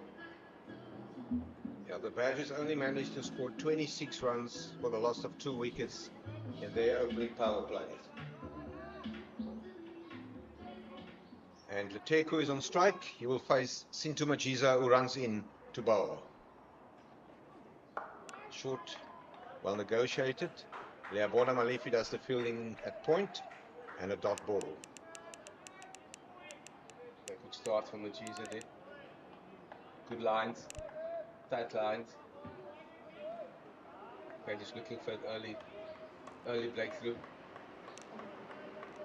Interesting that the Heat only introduced spin in the 8th over. Let's see if the Badgers going to introduce spin slightly earlier into their bowling mix.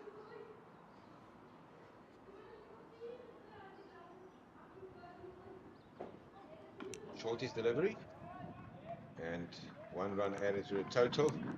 Yeah, we spoke about that partnership of 82. It was only between overs 15 and 17 where we sensed that the Badgers really dominate a very well-disciplined bowling attack from the Heat this afternoon.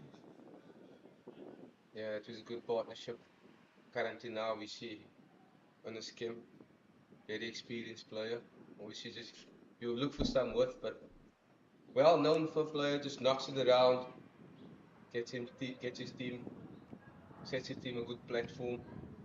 Yes, he's got a very good average in T20 cricket, averaging 37.84 and batting at a strike rate of 113. Last season he scored his highest T20 score of 72, and Majiza a bit naughty there. Good fielding by the keeper, the captain Yasin Wali, but it's an extra ball, and that is not what a doctor order from the home side. Yeah, it's exactly what left-right combinations do to some of these bowlers. Nobody should know it better than you, Warren.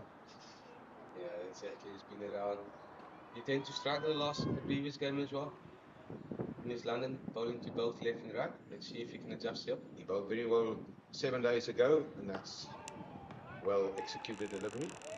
But with Tyrese Carlos running in, it's Leabona Malefi. No, that is indeed Tyrese Carlos, play number 27. He is a very mobile fielder, but he couldn't prevent a single there. It's a very tense afternoon here.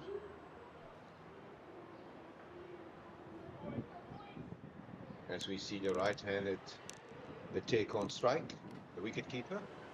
He had a very good afternoon with the gloves on.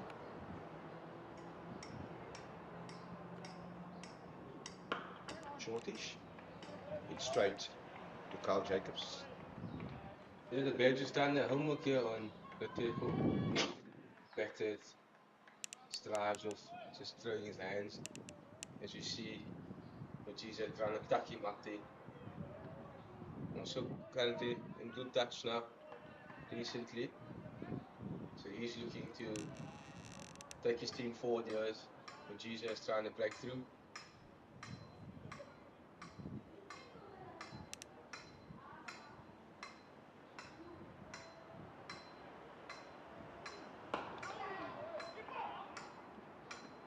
Very well run single there.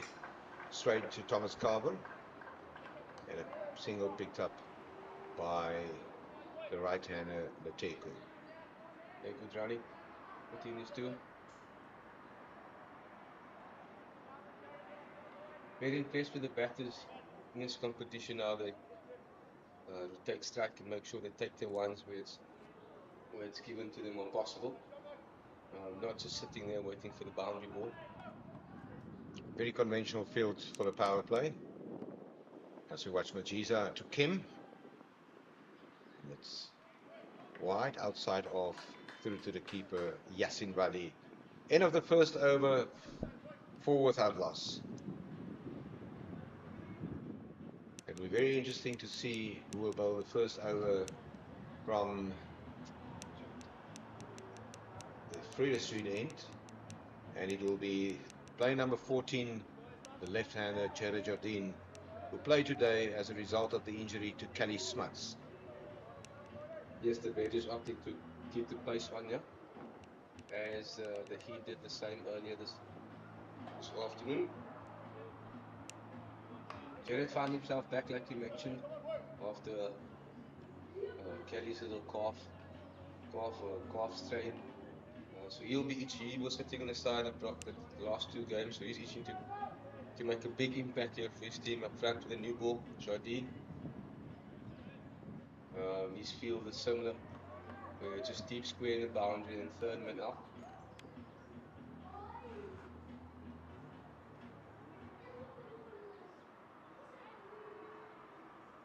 Jardine to Leteku. Oh, that's a magnificent shot, but it will not pick up a boundary. Some good fielding done once again by Thomas Carver, running around. That's the fielding. They were taking it quite timing that day. Yeah, you're 100% right. I said a magnificent shot. The execution was not 100% perfect. He didn't time it properly. He probably thinks that he missed out on that one, but that's all been kept on strike. As fine leg drops for him. Third man's out, and obviously deep square. Jardine opting to carry it more like a gully and not first slip. And the player that's fielding there, what you just referred to, is Luke Beaufort, who is obviously a very good wicket keeper or a wicket keeper.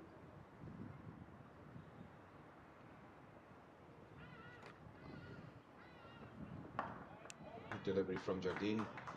Did exactly what Bashir Walters and Hardas Viljoen did. He bowled it hard into the wicket.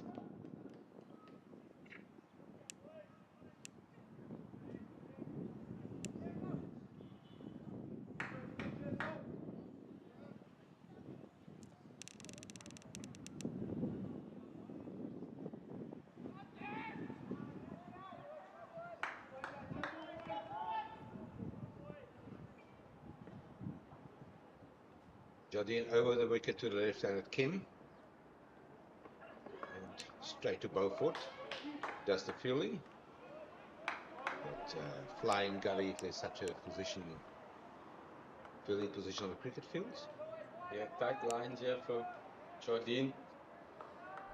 As you mentioned the previous over, Kim is a type of player, just he knocks it around. Kind of punctual mistake if you give him width. But the Badgers did their homework, as you see there. They're cutting off his boundary option, which is probably just slightly behind point.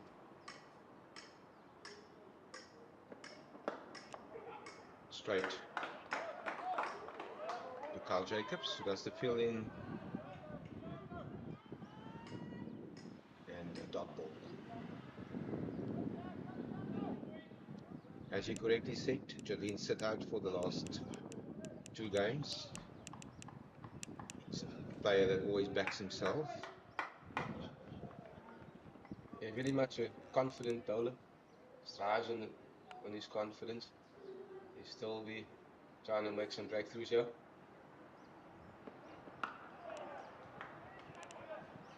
As Kim just knocks it one to point. As Carlos cleans up. But they pick up the one nevertheless. Current score 5-6 without loss. The 1 ball left in Jardine's over here. Again, similar start. Mr. Kennedy? Yeah, I can recall that the first over was a maiden over, and after 2 overs, not that it's very much material, it was 6 without loss before we saw the departure of Carl Jacobs later in over number 4. Mateko is facing the left arm. Jardine over the wicket. No slip in position. And there's an appeal there, but I don't think that will be given out. It is not being given out. Missing leg. I think it's back involved there. And as you correctly spotted, bat involved. End of the over. Tidy over from Jardine. 6 without loss. Yeah, pretty even ground so far. Badges making sure they stick to their lines, not leaving the stumps. There's the heat openers trying to lay a foundation. Yeah, for the first time this season, the Badgers did not open with spin. Yeah, it's interesting.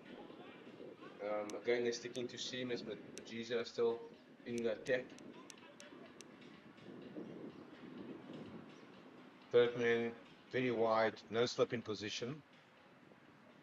Is that where Kim will aim to nick it down to third man?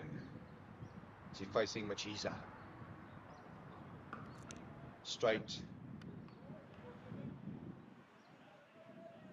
to George van Heerden, who's on point. A very impressive innings once again constructed by van Heerden. Yeah, those two players finding themselves next to each other there. Both for that backward point and Van Heerden at point. Again, like we said, the Badgers doing the homework. They know Camp is just looking for width outside the line of stump. Deep squares out, Majiza come around the wicket. So you'll think that he's trying to tuck him up here.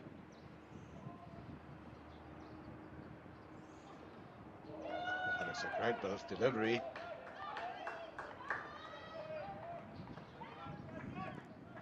Very good delivery from Machiza. As you correctly said, he changed to around the wicket and he definitely came up there.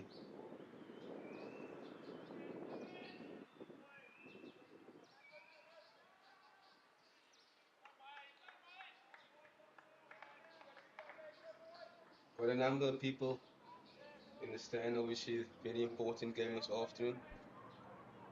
Badgers trying to move on in this campaign, trying to get to the semi-finals. It's a must-win for the locals. Machiza to Kim.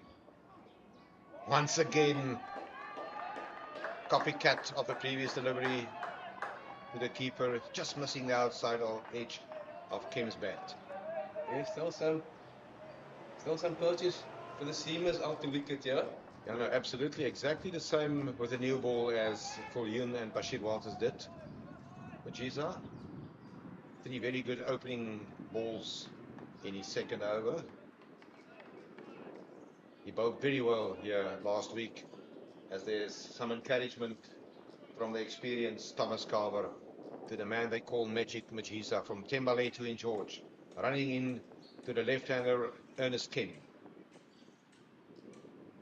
That's short, but it will not be a lot of damage. Once again, the ball is following Tyrese Carlson. Yeah, Majiza bowling to his plan, his field here. Just during the break, we popped outside. It's extremely hot outside. As you can see, Majiza is slowly taking his time to get back to his mark. Now, why don't you clearly not live in Oudtshoorn? I thought it cooled down a little bit afternoon, but it is hot outside.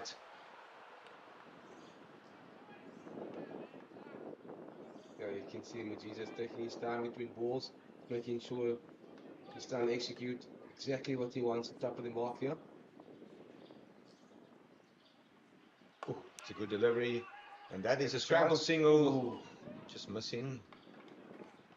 Liabona Malifi was quickly onto that one. I thought he should have shied for the stumps. He could only see one stump from that position. He missed out, and 1 run added to the total. Yeah, Ernest Kemp was a bit slow at the mark, so I thought he was going to go to keeper's end. I also thought so.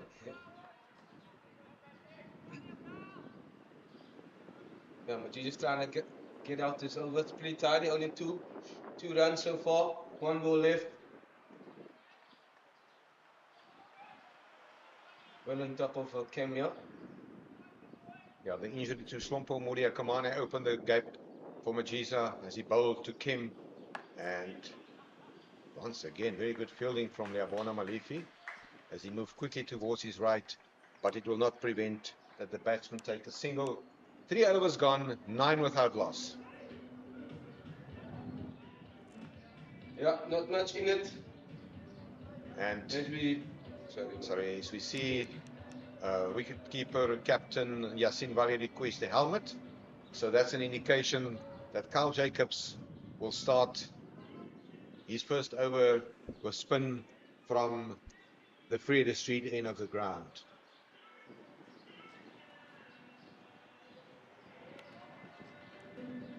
then Carl will come around, will off spin to the left-hander. And obviously execute his leg spin against the right-hander. So he's just making sure the fielders are exactly where he wants them. Thus far in the campaign, Jacobs, he bagged 4 wickets. Quite a decent economy rate of 8.36 for a spin bowler. Yeah, it's pretty decent numbers. He's finding himself majority of the time operating in the power play. He was not very happy when he was adjacent caught behind early this afternoon. Bit of an unconventional shot.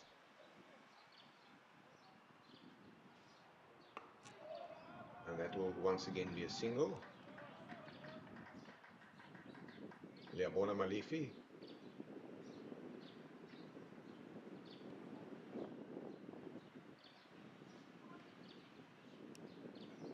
Very much similar start to the Heat's batting innings. If you compare it to the Pages batting innings.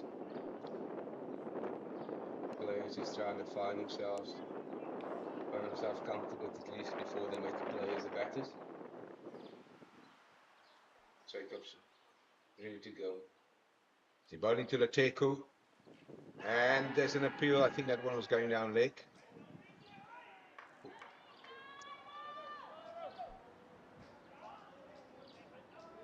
Was that the googly? Let's have a look. Just a quicker one. Quicker one. Sweet. Definitely missing one. Missing leg. Good decision by umpire Lakay. Also doing her first T20 game on this level. Yes. And that's it. He's dismantled his middle stump. Jacobs the breakthrough. A very good delivery. And it's game on here at the recreation ground as Jacobs get the breakthrough. Yeah, Jacobs throwing first blood here for the Badgers. Again, straight on the stumps. I think that one just skidded on nicely, and the kicker just trapped in the back foot there. And he was castled. Good start for the Badgers. Current score 10-1. So when you look at this delivery, he will take us through this water. Yeah, definitely just sliding on there. It's a very disguised delivery. As we see the departure of Mudiri Teku, he scored 4.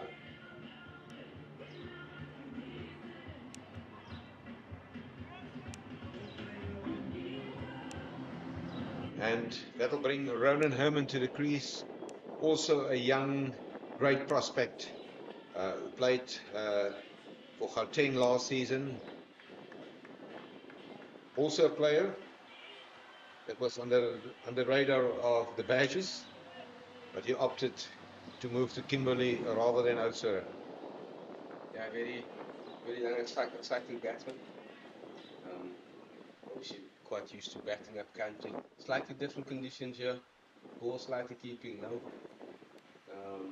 Just kidding on here. Yeah, you're 100% right. This is different batting conditions from what he is used to. He played a majority of his cricket on high veld conditions, and this is a bit of a different wicket. Yeah, definitely. Obviously, earlier on, the seam, the ball got to stand up a little bit and move from the wicket, but Badgers was opting to slow the pace down. And now got Beaufort at first slip as well. Look, Beaufort moved to first slip. As we watch Jacobs to Herman.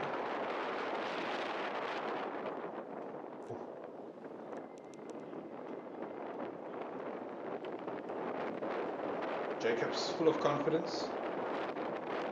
Definitely. He's trying to make a difference for his team here with the ball. Earlier it didn't go so well with bat in hand, but well up for it here with the ball this afternoon.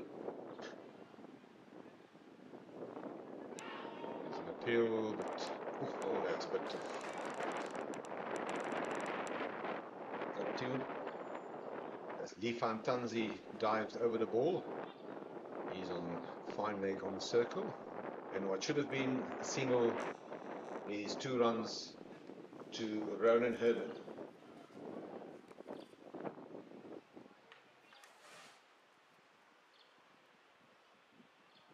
Jacobs will bowl to the right-handed Ernest Kim, one of the great gentlemen in South African cricket.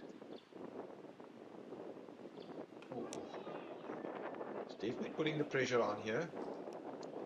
Interestingly, we predicted spin a lot sooner when the Heat was bowling, and 4 overs gone, scored 12 for 1.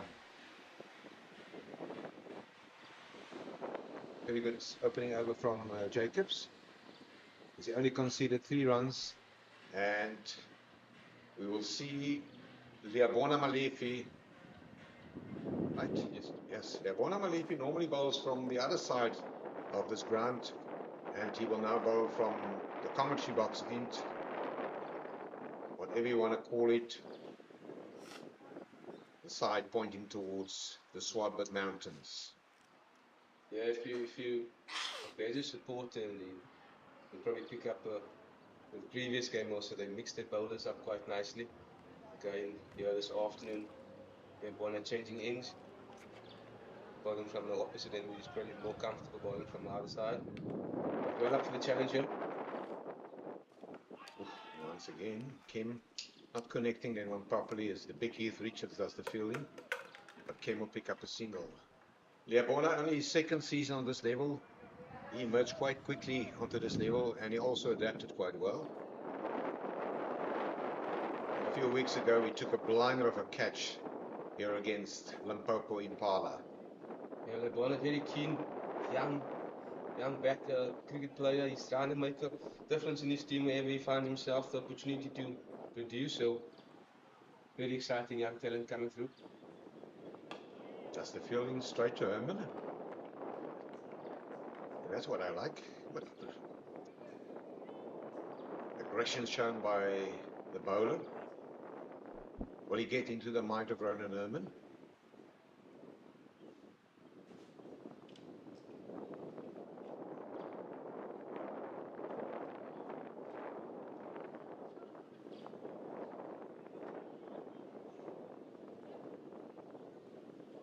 Also a product of the hub cricket system in South Africa. He's a product of a Rosemore hub in George.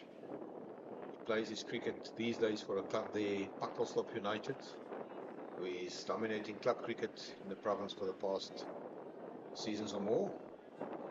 And still the spectators flocking into the recreation ground on the spring afternoon here in Oudtshoorn. One slip in position, which is Luke Beaufort. Other than that, a conventional field. Oh, that's a short one. Oh, And he drops it. He drops that one. That was an opportunity. definitely. Don't think he can believe himself. Yeah, obviously you'll be very disappointed. Something will catch it if you just look back in the replay there. Just look at the replay. I think he couldn't believe himself. Straight to Carlson. Yeah, he had Ronan and in two minds there. Yeah, that one just bounced in quickly. Given a second chance here. He punches that down to long on for one.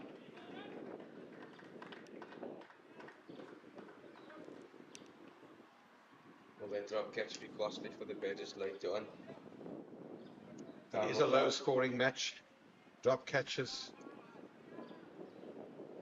You cannot afford that. So you have to wait for the first boundary. It's not going to be this ball, as Kem just punched it out to long off, where Thomas Carver does the fielding, and the end of a very good over where Leabona Malifi only conceded 2 runs. Yeah, good set from him. Just missed that opportunity. He will be very disappointed in himself. That was a pretty. There's a summary once again confirming the great partnership between George van Heerden. It's the third consecutive match where he's been involved in a partnership of 70 plus runs. Today he found a partner in his old schoolmate from Grey in Port Elizabeth, Luke Beaufort, who made 42 from only 30 deliveries after he received a call up early this morning in the place of the sick, or rather the ill, Keenan Vieira, as we watch Carl Jacobs to the left-hander Ernest King.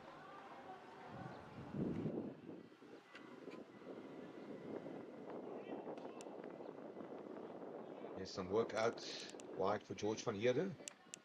Fumbles it a bit, but there was always a couple in that, as Ken picks up 2.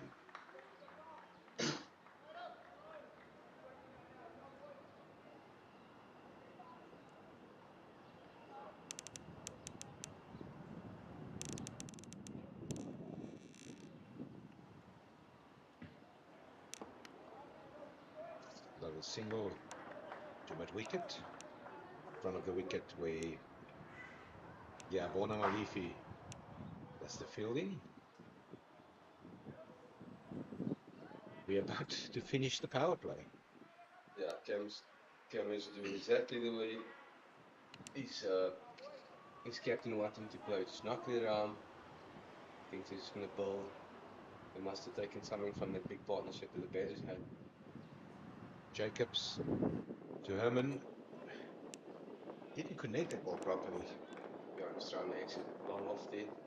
Just got inside after the back, but still went into the space there and picked up the 1.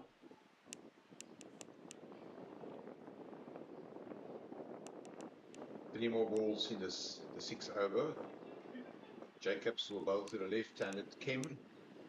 As you correctly said, he will be a disciplined batter. It's a single. The fielding is done by Jared Jardine.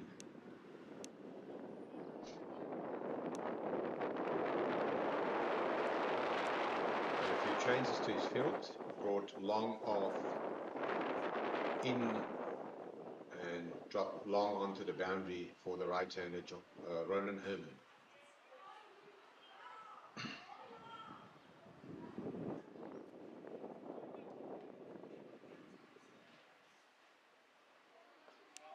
Once again a single into the gap.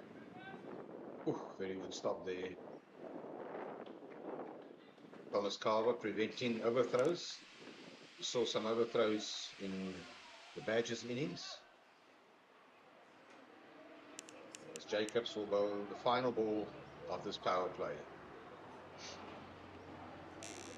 He will bowl it to the left-handed Ernest King. And he will not get away from a boundaryless power play. Well executed shot by Ernest King. And the first boundary of the power play, as we end up the power play on, is it 27 for 1, pretty even Stevens, and Ken moves to 17. The well executed shot that from Ernest King. If you see the look on the screen there, anything up long on in the circle, they just pop it straight back. Yeah, good shot there, Ernest. As you bring a bowling change on your commentary side, it will be the reliever. Tansy into the attack. Yep, the Badgers found themselves 24 for 2 after 6. So very even Stevens here. As the Heat is currently 27 for 1. You feel like the Heat is just trying to make sure they can see what the Badgers can offer with a bowling attack and then probably trying to nominate who they're going to take down to change momentum. Yeah, strange match in terms of the power play. We used to get a power play average of 52 for 2 in Tansy to Herman, and that's 4 runs. Through mid wicket, a well executed shot by Ronan Herman. Herman pounced on that. I think the first 2 balls of the over is going to be very crucial here. As you see him Tansy just holding his side slightly. Wonder if there's any discomfort there.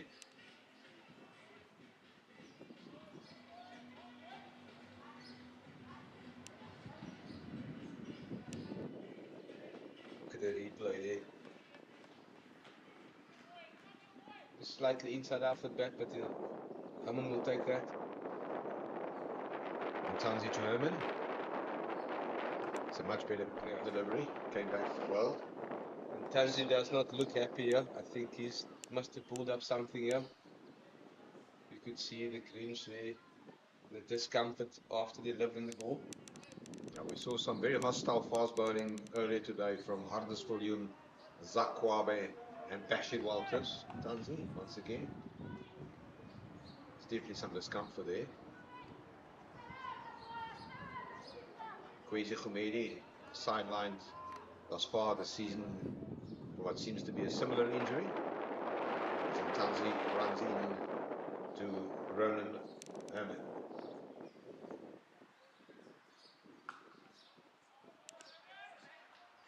Yeah, definitely huge drop of pace there. Tansy is also someone that comes on nicely to the back, but obviously extremely uncomfortable with the point to release there.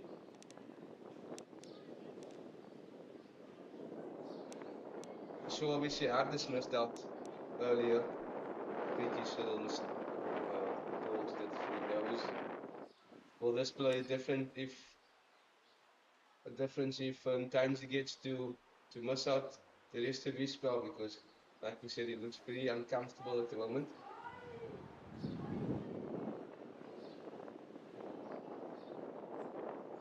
We're probably gonna have to pass Dennis Carlos or someone to complete his spell here, as he's one of the main bowlers.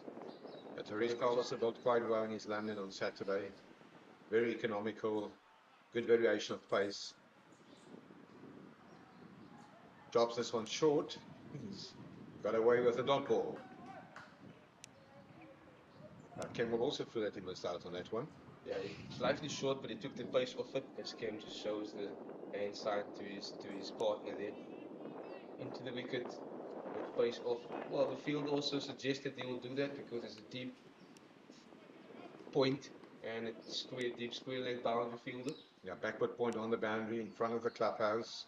And Tansy to Kim. Ooh, that's the inside edge. Not connected one properly. Richards does the fielding, fine leg. 1 run added to the total.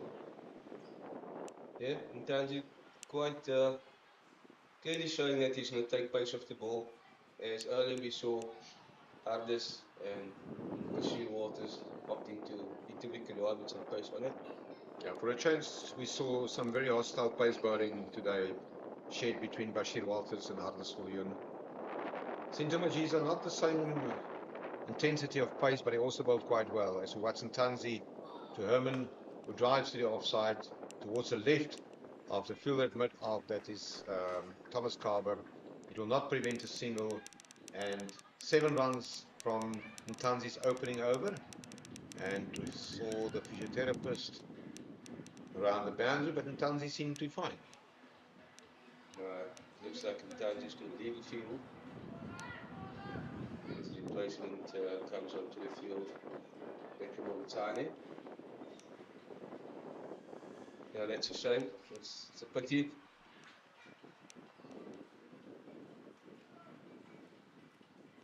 As you will see, Leabona Malifi, he will bowl the 8th over from a different end this time. He will bowl from the Freda Street end of the ground.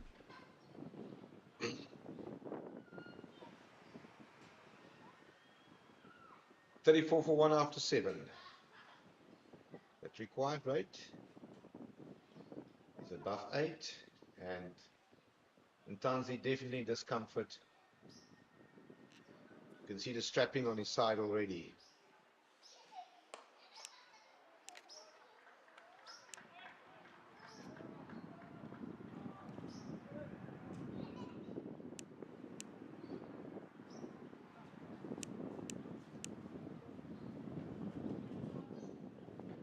A very modest target of 142, but it's early days. Into the 8th over, still anybody's game. Malefi stops there, distracts. It's a mind games. We saw all this advancing. Definitely. Malefi to Kim. Straight to Thomas Carver. That's the fielding. So against Luke Beaufort. Strongly built man. He had a couple of big sixes today. Oh, well bowled, Clermont Malefi. Very good bowling from Malefi. Yeah, Malefi just touching Clem up there, not giving him room. His Clem is trying to open that offside more. As he knocks her down to the big space there in the leg side. There's no more wicket, so there's a lot of space there. But probably always be one because it's a short side.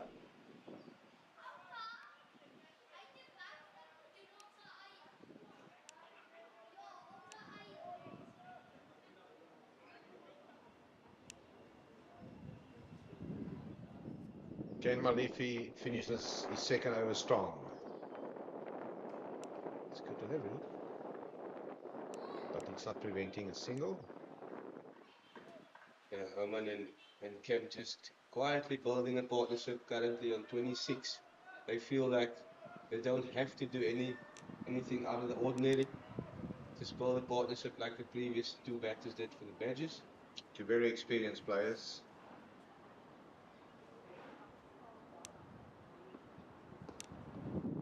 Ken works this one to square leg.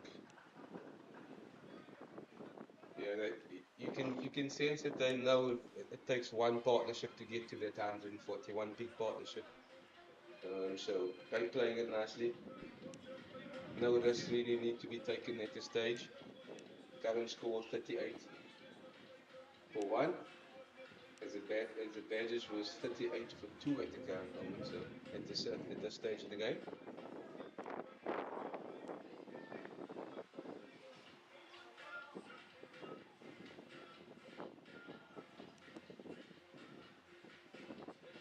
So we will see the introduction of Thomas Carver, the most successful bowler of the Badgers this season. He already picked up 9 wickets. He's a leading wicket taker in this competition, with the best bowling analysis of 3 for 16 Saturday at Buffalo Park in East London. And he will bowl to the left-handed Ernest King. And he will go around the wicket. One sense that this will be a crucial spell in the context of the game from Carver. Yeah, you spot on. He's the guy that changes the game for the Badgers with the ball. He bowled very well on Saturday, but it was different circumstances. He bowls to Kim. Serve this one. Will not prevent a single. It will in fact be 2 runs. As Carl Jacobs ran around to do the fielding. Again, big side of the field, so there's always 2 into the big space. There is no more wicket.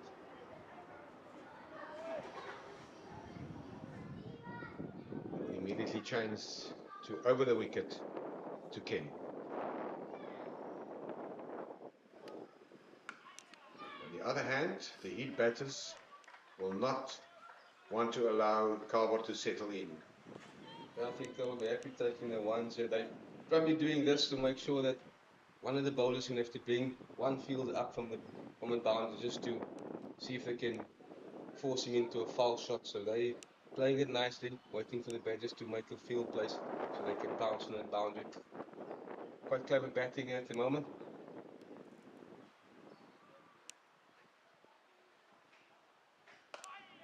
Herman gives himself some room. Jacobs, great athlete, running around, does the fielding, and only 1 run added to the total. Carver always seems to be a busy bowler, eh? Yes, definitely. Very intense in his approach. And he believes he can take a wicket with any ball he delivers. Skim shimmies down the wicket. There's a chance. It's taken. It's beautifully taken. It's Sliabona Malefi, a safe pair of hands, and it's a vital breakthrough as we see the departure of Ernest Kim, 42 for 2. Yeah, again, great fielding. That's Malefa. He does that consistently. I mean, he's consistent in the field. He's always trying to be into the play. Good on this young man. Good fielder. Again, if you look at his delivery here, you see Kim just trying to give himself some room slightly. Come down the wicket. Trying to tap it over. Very good fielding from Sliabona another, Malefi. another good catch, Malefi. Shows a lot of maturity.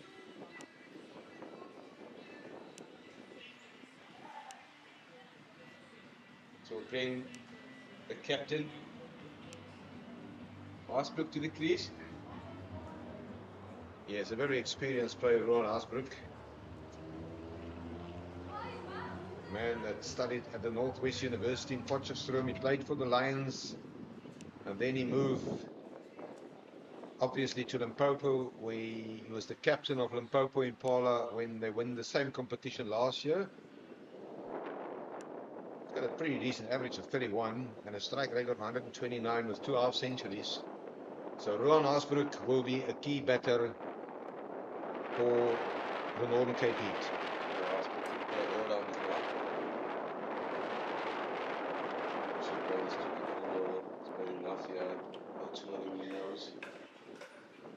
Must have had a few batters between him and Carver.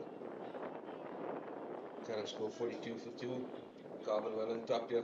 Okay, just sniffing opportunity as they have a slip in.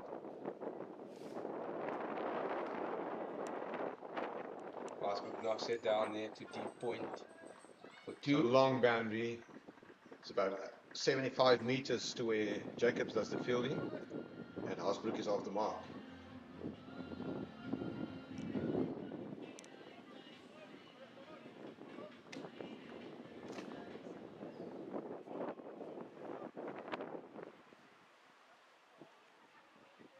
Great contest between Asbrook and Carver.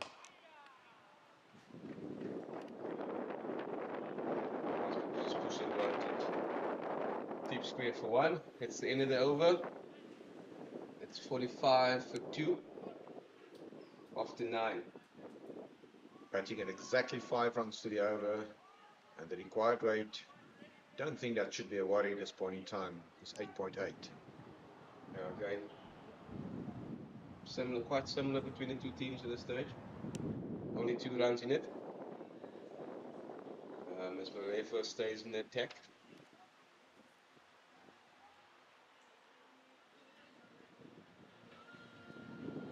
Yeah, with Ntanji off the field, you're probably trying to think where is Bali going to take or get his overs from. There's a potential card also in the field. Heath Richards can also bowl a few overs. Malefi to Asbrook, and Asbrook will pick up a single. We unfortunately did not get any confirmation of the extent of the injury to the nose of Huddersfield, who left the battlefield earlier today. Oh, well bowled. Sliabona Malefi. I must say I'm also very impressed. He's a standing wicketkeeper, but Yasin Wari has done quite well this season thus far. Yes. If you don't mention a keeper and he's doing his job towards back end there, so he's doing excellent for his team. I mean, he's taking responsibility with the gloves and obviously up the order and leading the team. So well done team so far. I don't think they will take on the arm of Gerard Jardine, who runs around and does the fielding. 1 more added to the total. Also the best place for the captain to be is behind the stumps, you can see. Absolutely. There's all the best view of the field. And he can control his troops. Malifi, Also, he runs this one to touch there. third man. Nice touch. And it will run away and just cut off. Great effort there from Sinto Majisa, preventing a boundary. But the batters will pick up 3. Yeah, good fielding, but it's always difficult for fast bowler to track back. But great work, but nevertheless picked up 3 there. As Herman moves on to 15 from 18, and Haasbroek just started his innings, currently standing in 7 or 4 from 4.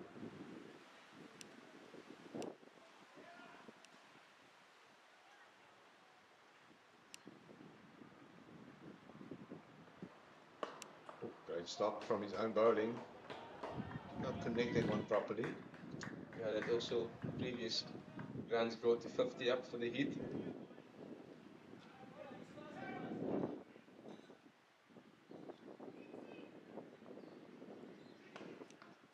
He pounced that one to the offside. And Gerard Jardine does the fielding, 1 run added to the total. And the last boundary there hit just the last ball of the power play. After that, they're just pretty much knocking around, as you can see on the screen there. Herman is on 16, not out. Haasbroek on 7. Haasbroek bowled the penultimate over today, a vital over.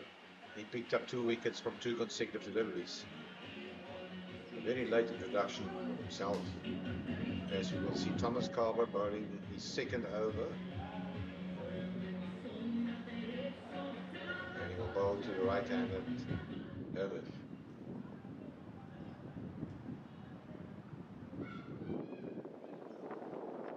That will be widened. Oh, a little bit of a mix-up there. Send back there. Yeah, naughty from Carver again. Herman will definitely feel he missed out. We see not another boundaries so far. Game well and balanced. It's on the back foot. Punches it out to long off. Charlie doing the field. Yeah, Peko Monatsani, the 12th man. He runs around, he runs in, does the fielding.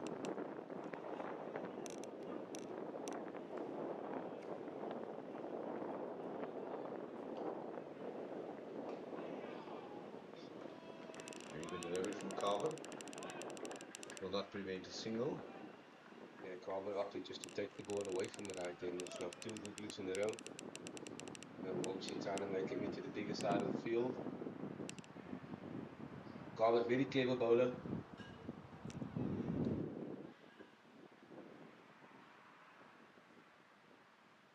Ooh, that one was straight through, and it's a bye considered there. Even he deceives the wicket keeper.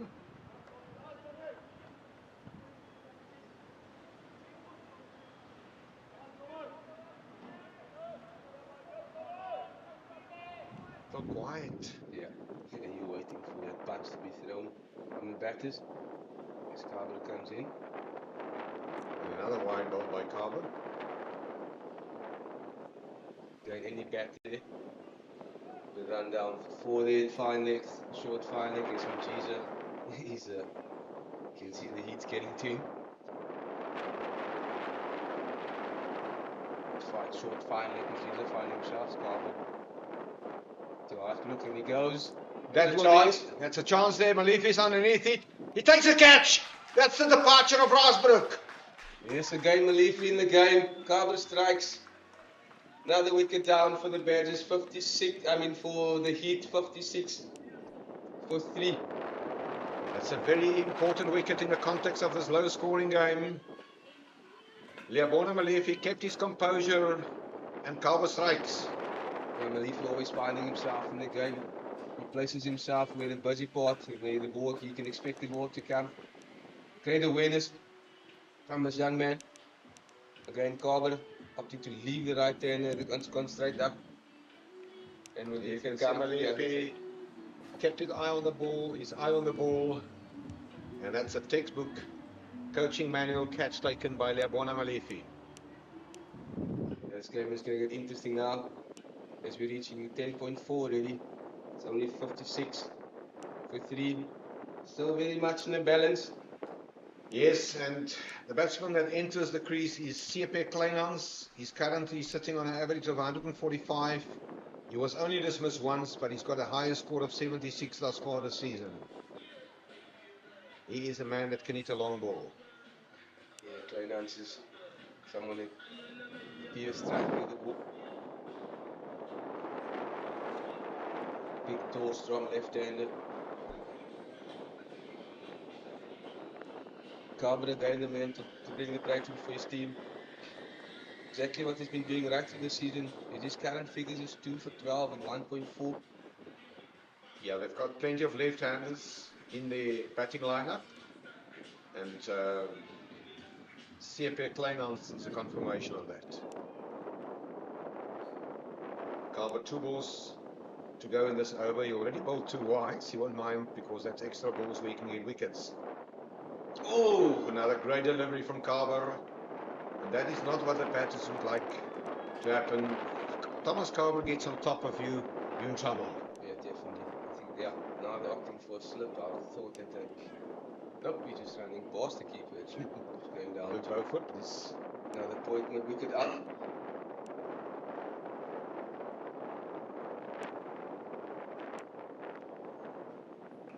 just punches this one. Again brought Leabona Malefi into action as we saw the end of over number 11, 57 for 3. And ladies and gentlemen, this is going to be a very, very interesting afternoon. We've got 9 overs to go. The run rate, it's not a concern at this point in time, but it's 9.9 to the over. And we will see Jared Jardine bowling over number 12. Yeah, just from the batters' point of view, they only started to really pick up their run rate from over number 15. So we'll see and try and see what, obviously, the Heat just lost a wicket, so they're going to try and build again. It'll be interesting to see how they're going to compile this innings maybe to get themselves over the line this afternoon at the Recreational Stadium in Oudtshoorn. Yes, it's a Pool B match in the ICC Women's T20 World Cup. South Africa has just defeated Scotland by 80 runs after South Africa scored 166 for 5. They defeated Scotland for only 86. So that's good news. Their chances for a place in the semi-final are still alive after the defeat against England. So, well delivery from Jardine. There's a chance for a run out. It will not hit the wicket. Good dive towards his left by the tall, big fellow Heath Richards. Well, we're going to move the charge there for Heat to stumps. It'll be interesting to see if Carver will bowl another over from this end. We know that Yasin Wali is mixing up his bowlers.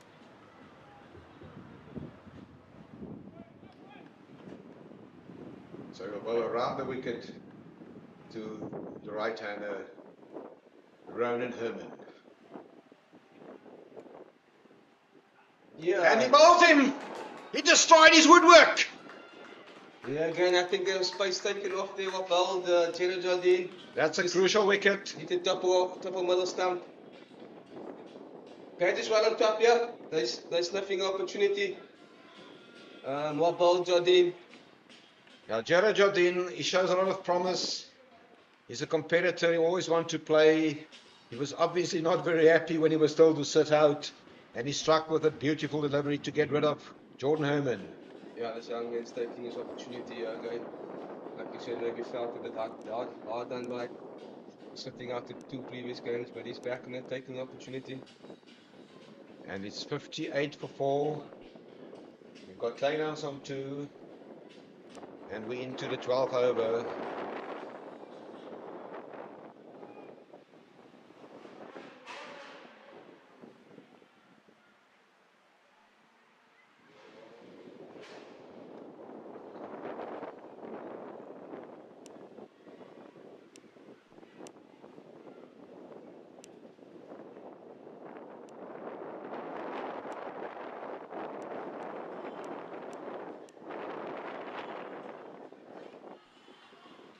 So Cole Abrams is only playing in his third T20 match. Comes to the crease, not a lot of experience. One of the few inexperienced players in this Heat lineup, and he will be tested today as the cat is amongst the pigeons. Again coming around the wicket for Abrams. Advances down the track. And you can sense the confidence from Jared Jardine. And once again, Warren, it's great to see, irrespective of which way this game goes, that the crowd is start flocking into the recreation ground to come and support the locals and to watch an exciting and entertaining afternoon of cricket, of which we still, after this over, we will only have 8 overs to go, so it's about 35 minutes. So if you're around, taking off a bit earlier, sneak out of the office and come and support the 6-gun girl Gardner Badgers in their quest for a place in the semi-finals. As you watch Jardine running in to Abrams. Oh, and he plays to that one, to the keeper. Yeah, again, Jardine not well. It's just rolling his fingers over the ball head, making sure it leaves the right-hander. They're executing their plans pretty well here so far this afternoon. The Badgers are slightly on top of this game. Yeah, still a long way to go. It only took the Badgers 3 overs to get to 144, so there will not be a huge margin for error this afternoon. As he plays this one out, there's an opportunity for a run out there. Oh. It will not hit the wicket. And Kleinans rush through for a sneaky single. Yeah, Bat is not looking very confident in that one there. Carver missed the stumps again, but another opportunity for a run out here. Run out's going to change this game. I feel that they need to hit the stumps. There's always See another a nice shape run up and follow through. There's the opportunity and just missed out. So he's mixing it up. Jardine going around the wicket to the left-handed CSA Kleinans.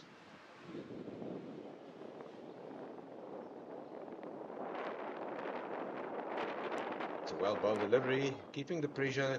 Dot ball. Don't think the Badgers will mind dot balls too much. As the required run rate creeping up to 10.2, we're 60 for 4 after 12 overs. Yeah, the Badgers were 64 with 3 after 12.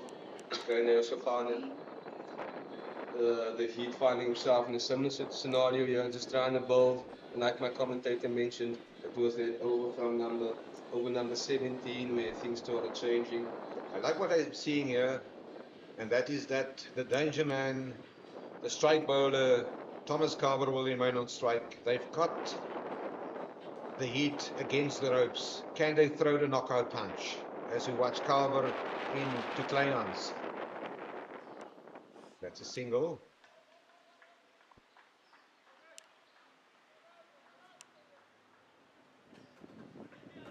Cole Abrams is taking his guard. As I said, only in his third T20 match. And he will face the MI Cape Town professional Thomas Carver bowling from the northern end. The commentary boxing of the ground. Into Abrams. A confident shot. To long off. Where Peko Molesane was on the field due to the side strain injury of Lifan Tanzi does the fielding. 1 added to the total, and it's a left-handed Kleinans who's on strike. The Badgers fielders on their toes, anticipatory waiting a catch, but that's a wide. Naughty again from Carver, bowling's third wide.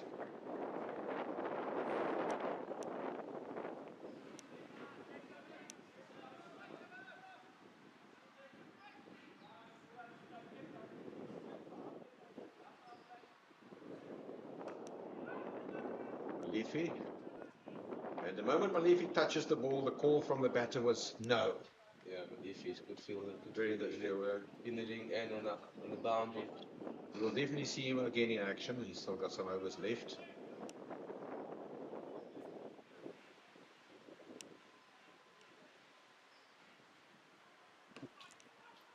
That one is run down to third man. There's some work to be done. but you're not preventing 3 runs. Oh, we There's a go. chance for a run out, and that is out. It is not out. Don't think that throw was so good. We will have a look now on the replay. That was definitely an opportunity for a run out, Warren. Yeah, it took his time to get to the other end. I wasn't Let's really wait sure for this. if it was 3 on You there. can see Carlson does the fielding. Luke Beaufort with the throw. No, he's home. Definitely home. Good decision by umpire Lakay.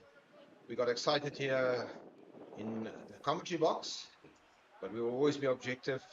He made his ground.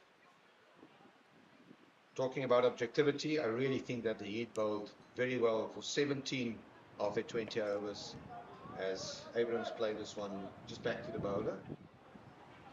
Yeah, Carver well on top here. So he's 2 for 18. He's got 1 ball left in his 3rd over. Okay, we're sensing something's about to happen.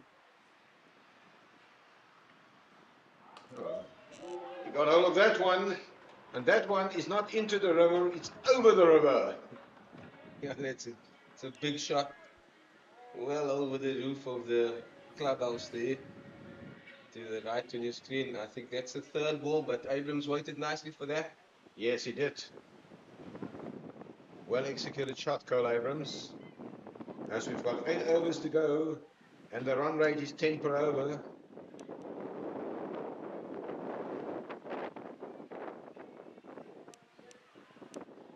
This is a very tense game here.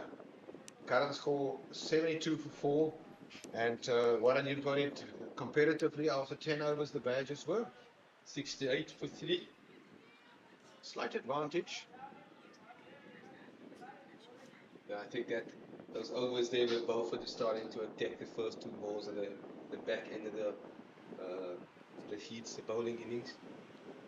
Yes, Abrams looked tentative on his first few deliveries, but I must compliment him. He waited for this one and he punched it. He hit that one over the office complex, dressing rooms, and the president's suite into the river. Yeah, Heat's slightly ahead here of the chase at this current moment. But they bring Carl Jacobs back into attack, trying to break through. Just be mindful of this, like we said, Dunges off the field, so there could be over 2 if the captain's going to try and fill somewhere. Yes, and they're also playing without, obviously, Kelly Smuts, who was out of injury. Yes, he was replaced by Jared Jardine as a bowler, but we see Jacobs, and he's going to bowl over number 14 into Kleinans, and Kleinans hit, and Kleinans will pick up a single. Just feel the Badgers can be a bit sharper in the field, eh? Yeah, maybe just squeeze one or 2 dots within the ring.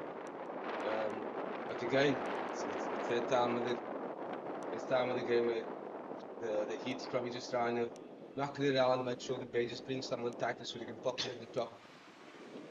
If the boundary option is not given to them, they're 73 for 4, this partnership, courtesy of that boundary 6 from Cole Abrams, is already 15. They need 60 more runs to take this one home.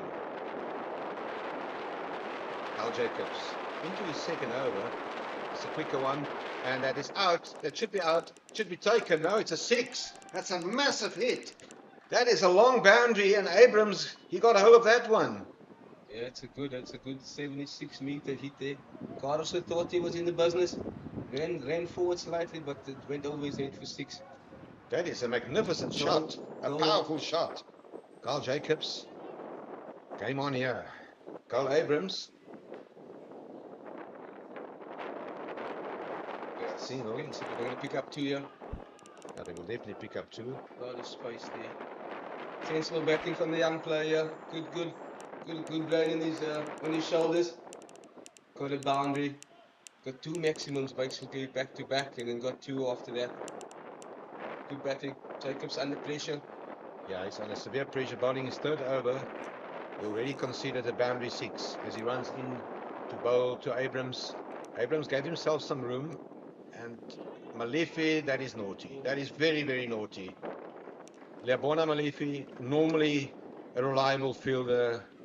And as I said a bit earlier, the badges was just up and a bit more sharp in the field, keeping the pressure on, but well capitalized there on a slight misfield. Yeah, they're going to have to find a way to Kleinhans, he will keep an eye on the boundary on the leg side. keep squeezing. Kleinhans goes down the ground. Just picks up one. Two big overs.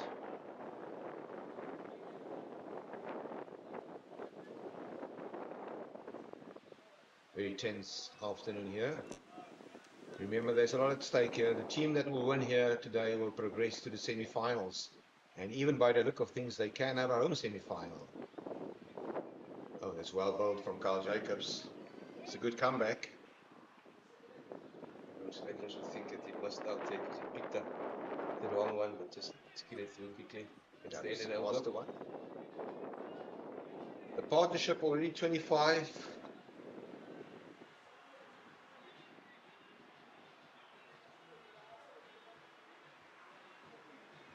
Yeah, you can feel again very much in the balance. This partnership is on 25 currently.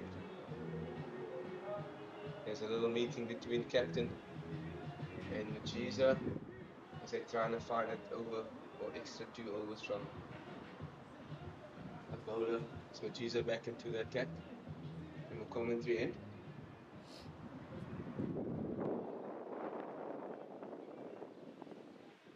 That'll be a crucial over from Sito Majiza. He bowled very well with a new ball, but this is a bit different now. As the ball is already 14 overs old, and he will bowl to CSA Kleinhans, who I saw at this ground in a 50-over game hit a half century last season in no time. Some names you just remember for certain reasons. And CSA Kleinhans is one who did it. Unfortunately for the Heat, they lost that game after Jean Duplessis and Blade Capel both made centuries for the Badgers. Oh, it's a well-bowled delivery. It's a very well-bowled delivery from Sinto Machiza. Yeah, he's thinking about the one there. It was on the money, right from ball one.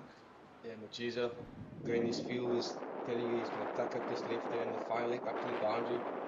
Deep square in the boundary there. And deep mid wicket and long on.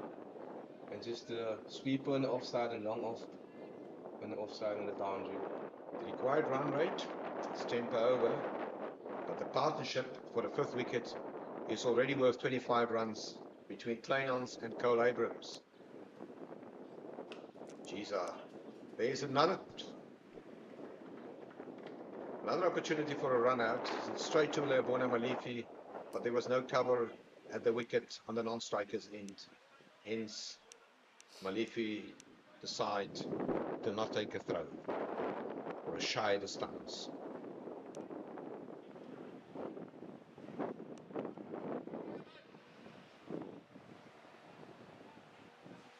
So Abrams has played it nicely so far. Must say, when I saw that he only played 2 games, I mean, we didn't know a lot about him, we don't know a lot about him, but he hit a brilliant 6 from Carver, and then an even bigger one towards the eastern side of the ground, 75 meters. Yeah, good little cameo here. He's 17 of 10 so far.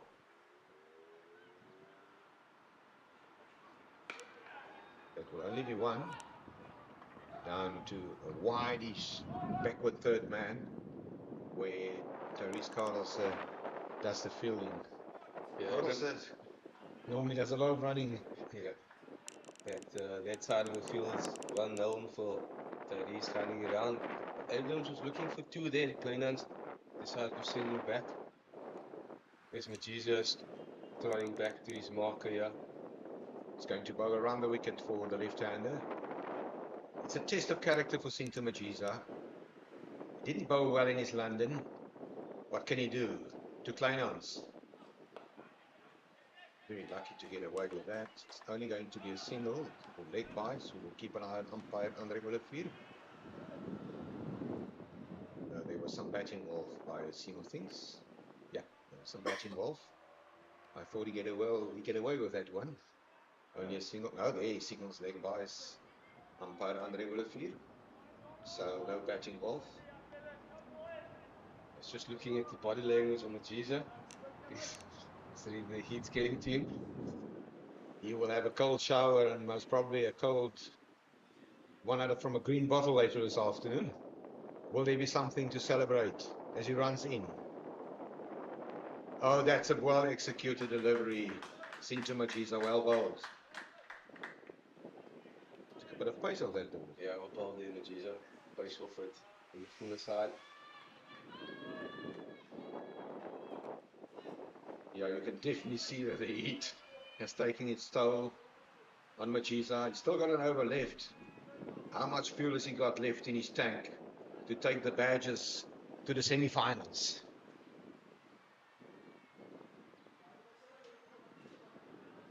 It's pretty uncomfortable.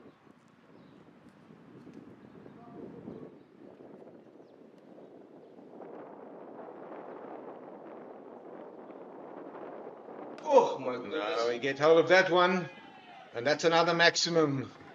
Once again, over the car park into the river, and I hope they've got enough spare balls this afternoon. That's a magnificent hit, and Majiza, he unfortunately finished his last over, not that he anticipated. It looked like they found that ball. They bounced. Yeah, that's the famous groundsman running around like he won a million rand, but it's just a normal return. Yeah, I thought about it. I mean, there's no $1 million up for stake here, but the groundsman, Marco Johnson, he was patrolling the fence there, and from one moment thought when he showed that ball that he won maybe $1 million, but it's not the case. On a lighter note, they need 50 runs from 5 overs. That's a very simple calculation. It's 10 runs to the over, and Cole Abrams is on 24 from 13. Now, the big question is, how will the captain use his bowling attack or utilize his bowlers in his last 5 overs? And Sinto Majiza, he looks as if he's in trouble. Yeah, he looks like he's really struggling as he's grabbing something to drink there. But back to Cole Abrams again. I think he just went on his knee and just swept Majiza over the roof of the pavilion there to the right of your screen. I think he's hit 3 sixes, not? But Yes, he did. He did. he's playing an absolutely beautiful cameo here. He's coming to 24, not out. As the captain is trusting Malife to make the difference with the ball. Firstly, it was just giving Majiza some attention there. He looks very uncomfortable. Hard words from Ines Erasmus, but he gets a thumbs up from Sinto Magic Majiza. Yeah, Majiza is going to have to scratch deep in his magic pocket to come and give a nice end to his spell for his team. Didn't end that oval nicely, but Malefa back into attack. He won't mind the single. He won't mind the single. Let's go through for a single. Great work from Malefa on his own bowling. Ran all the way to halfway down here to mid on to collect and present the second for Climax. That will bring the goal Abrams and strike. As the current partnership is in 35. We can imagine that Carl Jacobs, he'll need to be on the boundary when Malifi delivers, because Abrams shows his ability to clear a 75-meter boundary at ease.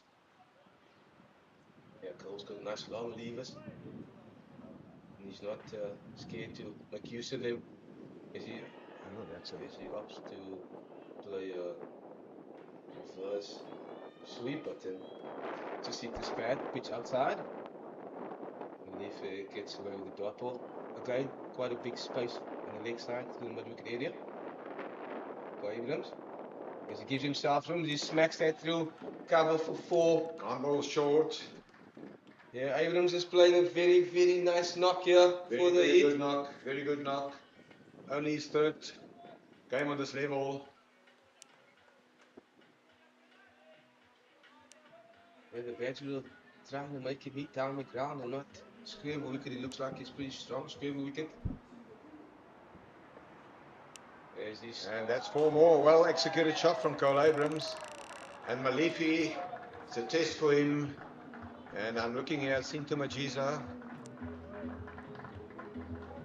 He is definitely in trouble. Yeah, his Cole just went on his knee, just lapped it one around. Fine, short, fine length for 4. That's 8 of 2 balls here. Current overs 9 runs from this Malifi over. Still 2 balls to go. 2 balls to go, yeah. Momentum He change. also brought the 100 up for the Heat. Momentum definitely sits with the Heat. The Badgers, they urgently need a wicket here. Abrams, a cameo, 32 from 16. Someone in the Badgers team or bowling lineup to put up their hand here. Another short delivery, but it's protection out there. And it will be 1 run as Jared Jardine does the fielding. We can imagine that Jardine will bowl at least 2 of these last overs. If I look at Carver has still got an over left. Jacobs has still got an over left. I don't foresee that Majiza will bowl another over. Yeah, he's really struggling. His hands on the knees. I'm not sure what is quite the issue with him. That is uppish. Straight That up. should be a wicket. Underneath it. Catch is taken. I don't think that shot was necessary. The catch is taken in the deep. Yeah, it's Josh van Heerden. And there's a little bounce from Van Heerden. It's a vital wicket as we see the departure of CP Kleinhans and a wicket for Liabona Malefi. Even Stevens here after 16 overs. 102 for 5. As Malefi strikes, I think it's the first time back we see. I just look at the replay there. I think I wonder slightly rushed Kleinhans to try and make use of the shorter boundary. But held out to George van Good Heerden. catch taken by Van Heerden. Brings the big Huddersfield to the crease.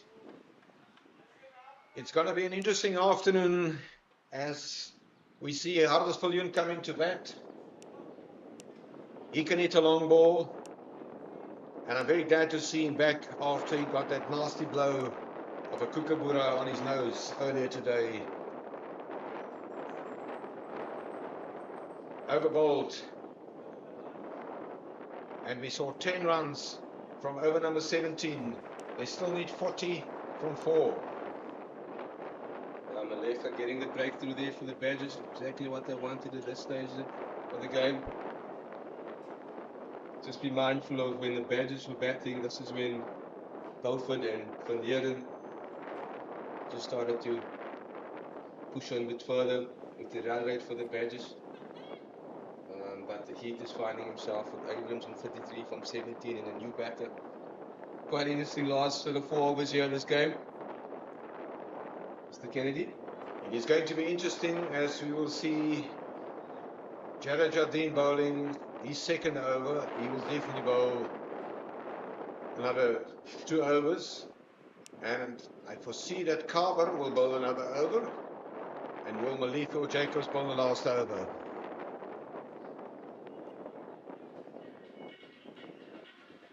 Yes, if you can just remember, Abrams went the last ball of the previous over. He got a boundary. Obviously, the wicket down now, so he needs to play it smartly.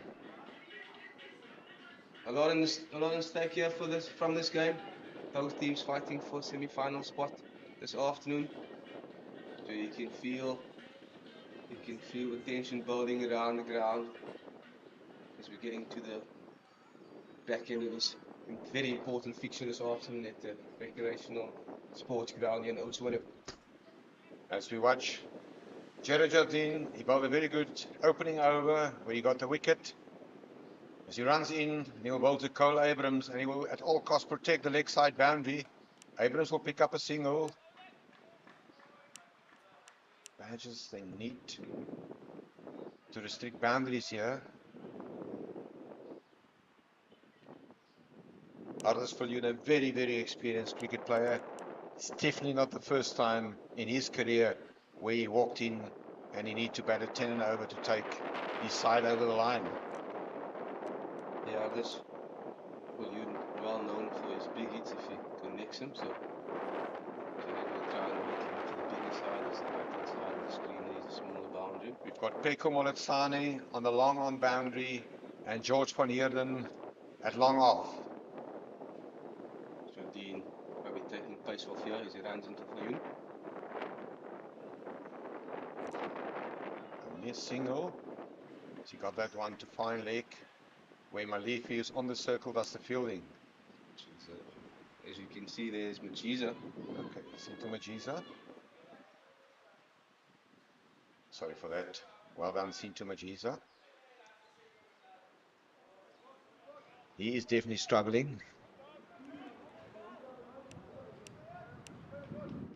Jardine.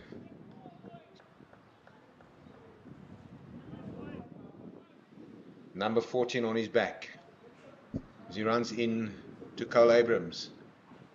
And that's a good delivery. Abrams almost get an edge to that one. Yeah, Abrams looking very disappointed there. If you got any back to it, third man's on the bound, on the circle there, so any back to that could have been a boundary. Jardine got away with that one. Again, pace taken off. Better one, Jardine. 3 balls left in his over. Abrams looking to get a boundary.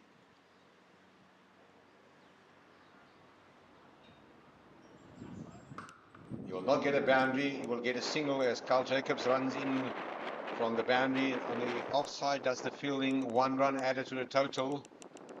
The Badgers won't mind singles. They will at all cost protect boundaries and restrict the heat from boundaries here. The other side of the coin, the Heat is probably looking for a boundary. Oudtshoorn facing the young, energetic Jared Jardine. Okay. Take 6. That's a massive hit. That is one of the biggest that I've ever seen at this ground. Straight hit. Yeah, you can see the ball down here. That is a big hit. Great shot down this one, straight down the ground.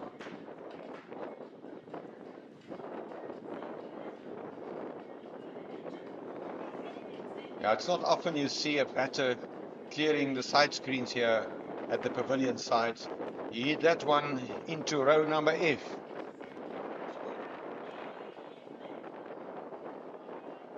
He is a big man. I saw his arms. I need protection. Give me one of them. Not that I need to. Jardine to Viljoen. Oh, he chopped it on. He chopped it on. He strikes back. That's a departure of Viljoen. Great comeback from Jardine. That's Jardine and Nelson striking. 111 for 6 now. After getting hit over his head for 6, he bounces back. Again, game in the balance. Game definitely in the balance. 9 runs from that over, including that massive 6 from Oudtshoorn. He's very, very unhappy with himself. He is a man that obviously can take it away. Warren, the game is still in the balance. 3 overs to go, 21 balls. They need 31 runs to win this one. Just have a look at that. He chopped it on, and you can immediately see, look at that dance from Jardine. We haven't seen something like that before from the man from Johannesburg. Yeah, Jardine pumped up there. You see good response after being hit for 6 over his head. But yeah, that brings Emmanuel Motswiri to the crease. Motswiri to the crease. Good thing for the Heat here that Abrams is still on strike. He's on 35 from 20. So Thomas Carver will bowl his final over, which will be a determining over in the context of the game. He will bowl from the Freda Street end of the ground. His first 3 overs, he bowled from the pavilion end, the commentary box end, whatever you want to call it. He conceded 24 runs, but he picked up 2 wickets, and he unfortunately also bowled 4 wides. Yeah, at that stage, the Badgers were 112 for 3. As a Heat finding himself 111 for 6. So, yeah, that sums it up nicely where we are finding ourselves this afternoon here in Oudtshoorn. Carver to the dangerous Abrams. Hits this one, and that will be a single. I don't think they will mind that, getting Abrams off strike. Fielding is done by Heath Richards, who is at cover point. Extra cover for that, sorry, extra cover. And Emmanuel Motswiri is on strike. There will definitely be a further twist in the tail in this fearsome encounter here. Dot Otter wide. That's naughty from Carver. Wide signal by umpire Lakay. Extra ball to be bowled by Carver.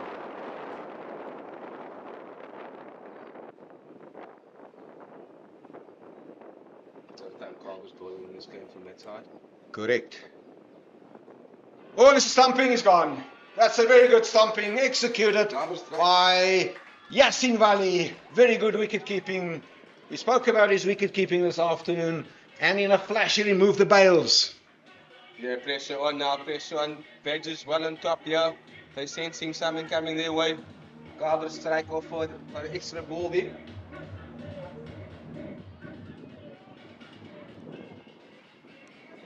And 13 for 7.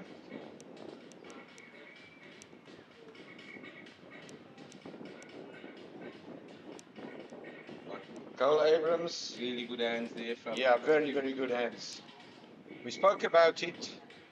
Obviously, Luke Beaufort was initially signed as the wicketkeeper, and then Keenan Vera kept wicket in the first 2 matches. And Yassin Valley, as the captain, he took the responsibility and he entrusted himself with the gloves, and he did exceptionally well there. So Tsepo and Tuli will come out to bat. And they're into the tail now of the Badgers. Will be very worried about Cole Abrams. He can hit a long ball, but is he going to run out of partners on the other end? Yeah, Abrams showed us earlier he can clear this boundary both sides effortlessly. There's Tuli finding himself with the crease in a very crucial moment here of their campaign and this competition.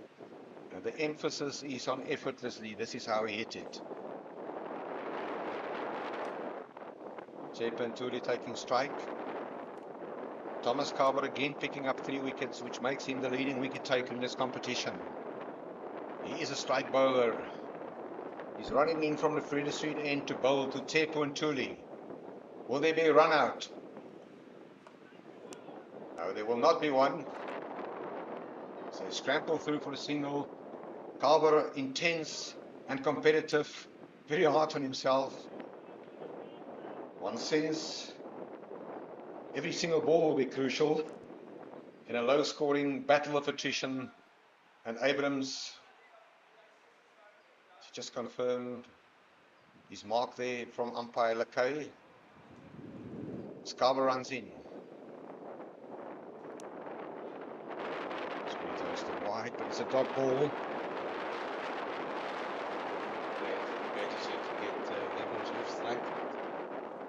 He's the only one probably can take this game away from him. Carver to Abrams, and that's a wide.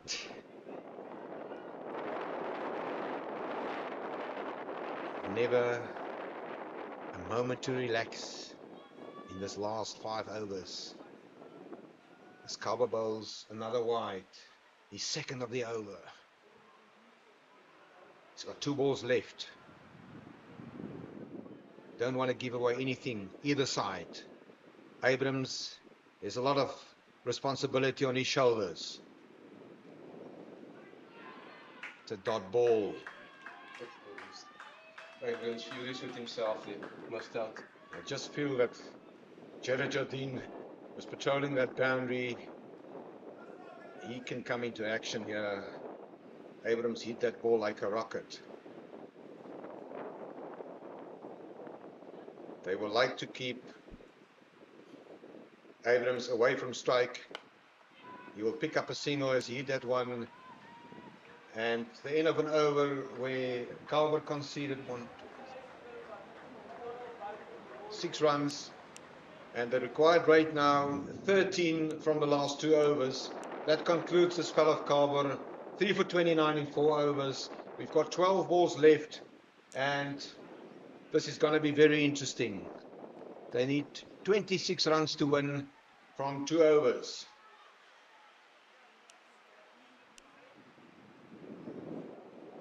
So Jared Jardine will bowl his final over.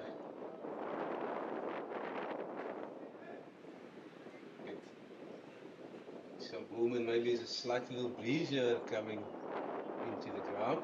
But just to cool things down, what we normally get here in the afternoon is a breeze from the south, and it starts picking up in the summer. This is the second last over, and obviously last over being hit to the smaller boundary. You should think Abrams will try and attack. It's well bowled in the block holes.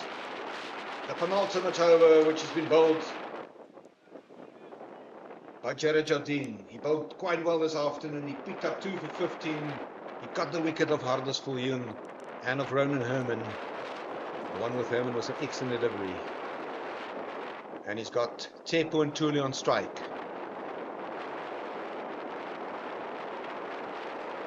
Rudolph comes off the boundary into the circle. So you have deep square in the boundary, deep mid wicket, one on in the boundary, and the offside is deep point, deep cover. They will take the single, they will get it.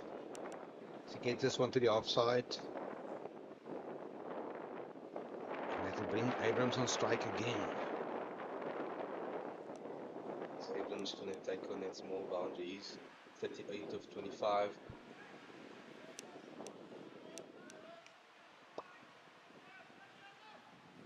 .24 needed from 12 balls.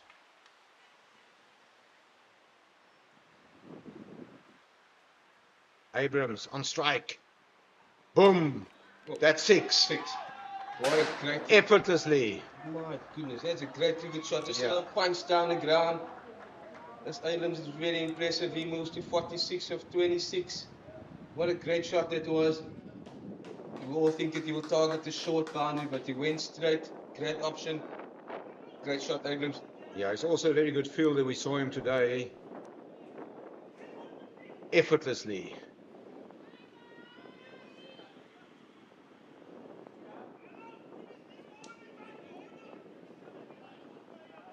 Pressure on Jardine here.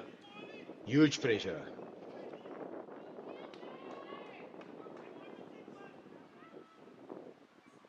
Jardine to Abrams. That's a wide.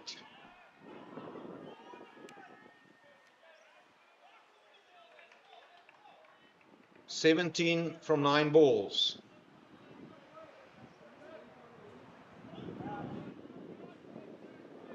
You can see and feel the tension in the ground. Barnes is moving to the edge of the seats now.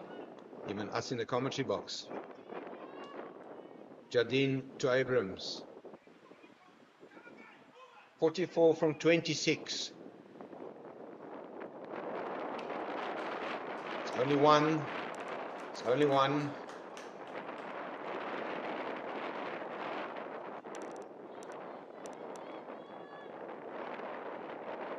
He's got 2 balls left in this over.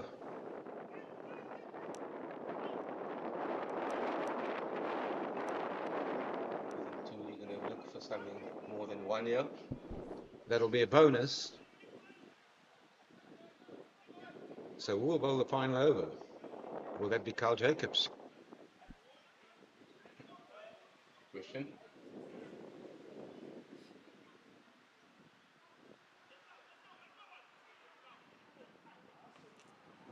There is protection out there. It will be a Push for single. It'll be a couple. Very good running there from the two batters. 15 to win from 7. You think that Matuli will try and get a boundary here, so he will keep Abrams on strike for the last over. First ball of the last over. This is the last one. The 19th over. Is he going to look for more than one? J.Tuli is on 4 from 3. Jardine, you will pick up a single. You will stay on strike. And that'll brings us into the final over, where they will need 13 to win from 6 balls. And who will bowl the final over? It will be Carl Jacobs.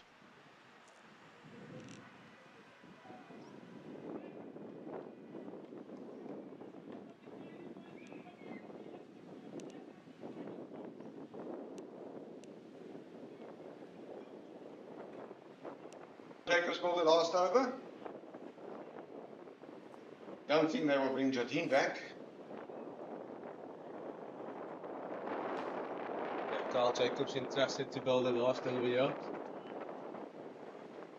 As in the 13 of 6. Oudtshoorn finding himself on strike here. Very nice crowd, and as you correctly said, the wind start picking up, but every single spectator in this ground is on the edge of their seats, because the outcome of this final over will determine which two of these teams will advance to the business end of this season's Cricket South Africa Division 2 T20 knockout competition. Carl Jacobs, he bowled 3 overs, he conceded 26. He will bowl to J.Tuli, who's on strike. He's bowled him! He's bowled him! He's bowled him! And I think more than that, it's a dot ball. Yeah, very important. Again, Carl Abrams is standing on the other side. That they need to take that single towards the back end. The last over there, only time will tell. As Abrams is finding himself sitting in the wrong side, as Jacob strikes.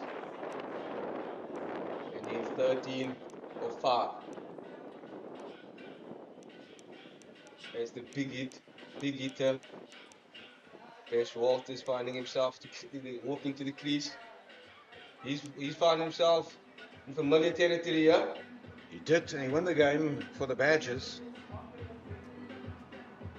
He can do it.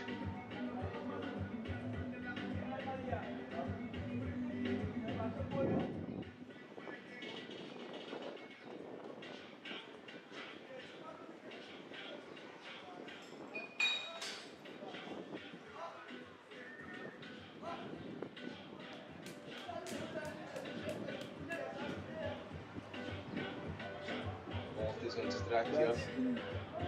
As you mentioned, as you can see, a little chat there between Walters and Jacobs. I think they will discuss it tip and run. Trying to get able to strike the last 4 balls. But knowing Bash will back himself. And trying to win this game for his team here this afternoon. Very entertaining game so far. Low scoring, and as always, low scoring games are always entertaining when it went down to the wire.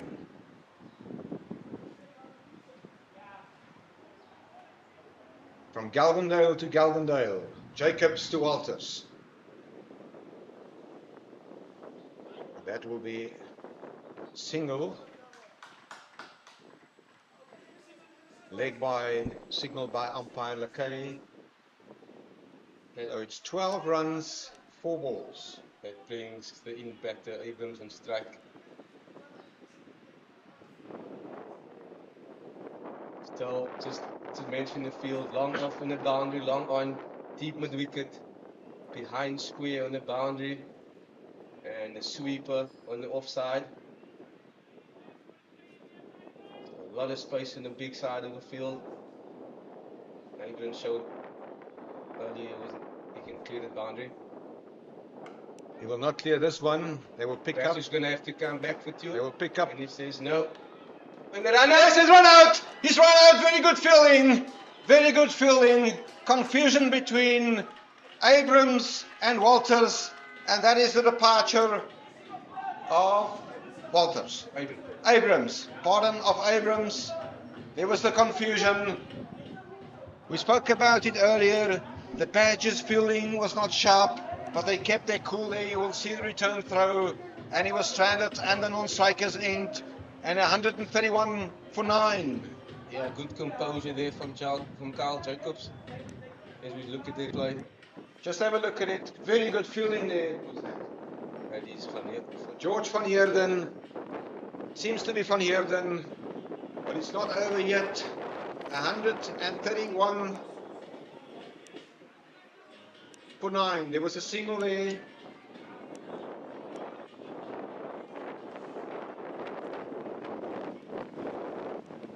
There was confusion there. Obviously, Abrams want to get back on strike. You can even see in the President's Suite of the Members Pavilion, everybody is standing. Biting stuff here to move it back in. As Walters finds himself on strike, facing Jacobs with 3 balls. 4 balls to counter.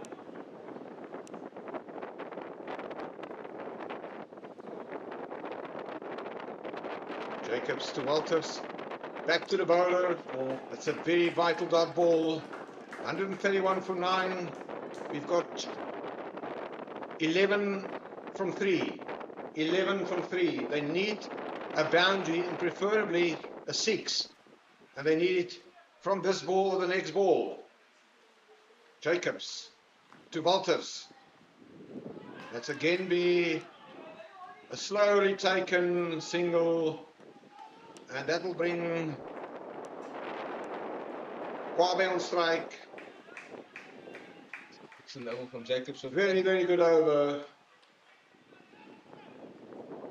It's a scintillating afternoon here. It's not over yet, but the Badgers can take this one home and advance to the semi-finals. What a U-turn they made 7 days ago here against the Tuskers. And the Badgers in the driver's seat here. Jacobs 2 balls to go. to Kwabe. That's out. That's over! The game is over! The Badgers in the semi-finals! They beat the Heat in a scintillating afternoon here by 9 runs in a low-scoring game, Warren. What a contest we had. Yeah, good comeback for the Badgers. Great victory for them. Well deserved. Very well deserved victory there. Unlucky for the Heat. Very unlucky. They bowled so well early up, but it was a great partnership for the 4th wicket between George Van Heerden and Luke Beaufort that took the Badgers into a position where they scored 141, which is a low-scoring game, a low-scoring total on this ground. They will advance to the semi-finals. We're not sure whether it will be a home semi-final or not, but the Heat are knocked out of this competition. There's lots of celebration here, and Warren, you can conclude and say goodbye to our viewers this afternoon. Yeah, great victory again. Congratulations to the Badgers. Like my co-commentator said, to the second last game, turned their campaign around. Great victory. On to the semi-final and move. He's still got a game to play, but unfortunately they're going to find themselves coming short. And the Badgers just have to see if it's going to be a home or away semi-finals for them. Great turnaround. Great turnaround. Turning points obviously in that partnership. The Heat bowled exceptionally well early up, and they also did well in the last 2 overs to restrict the Badgers to 141. Well captained, well drilled today, and well done to the Badgers as we say goodbye, and we will chat again.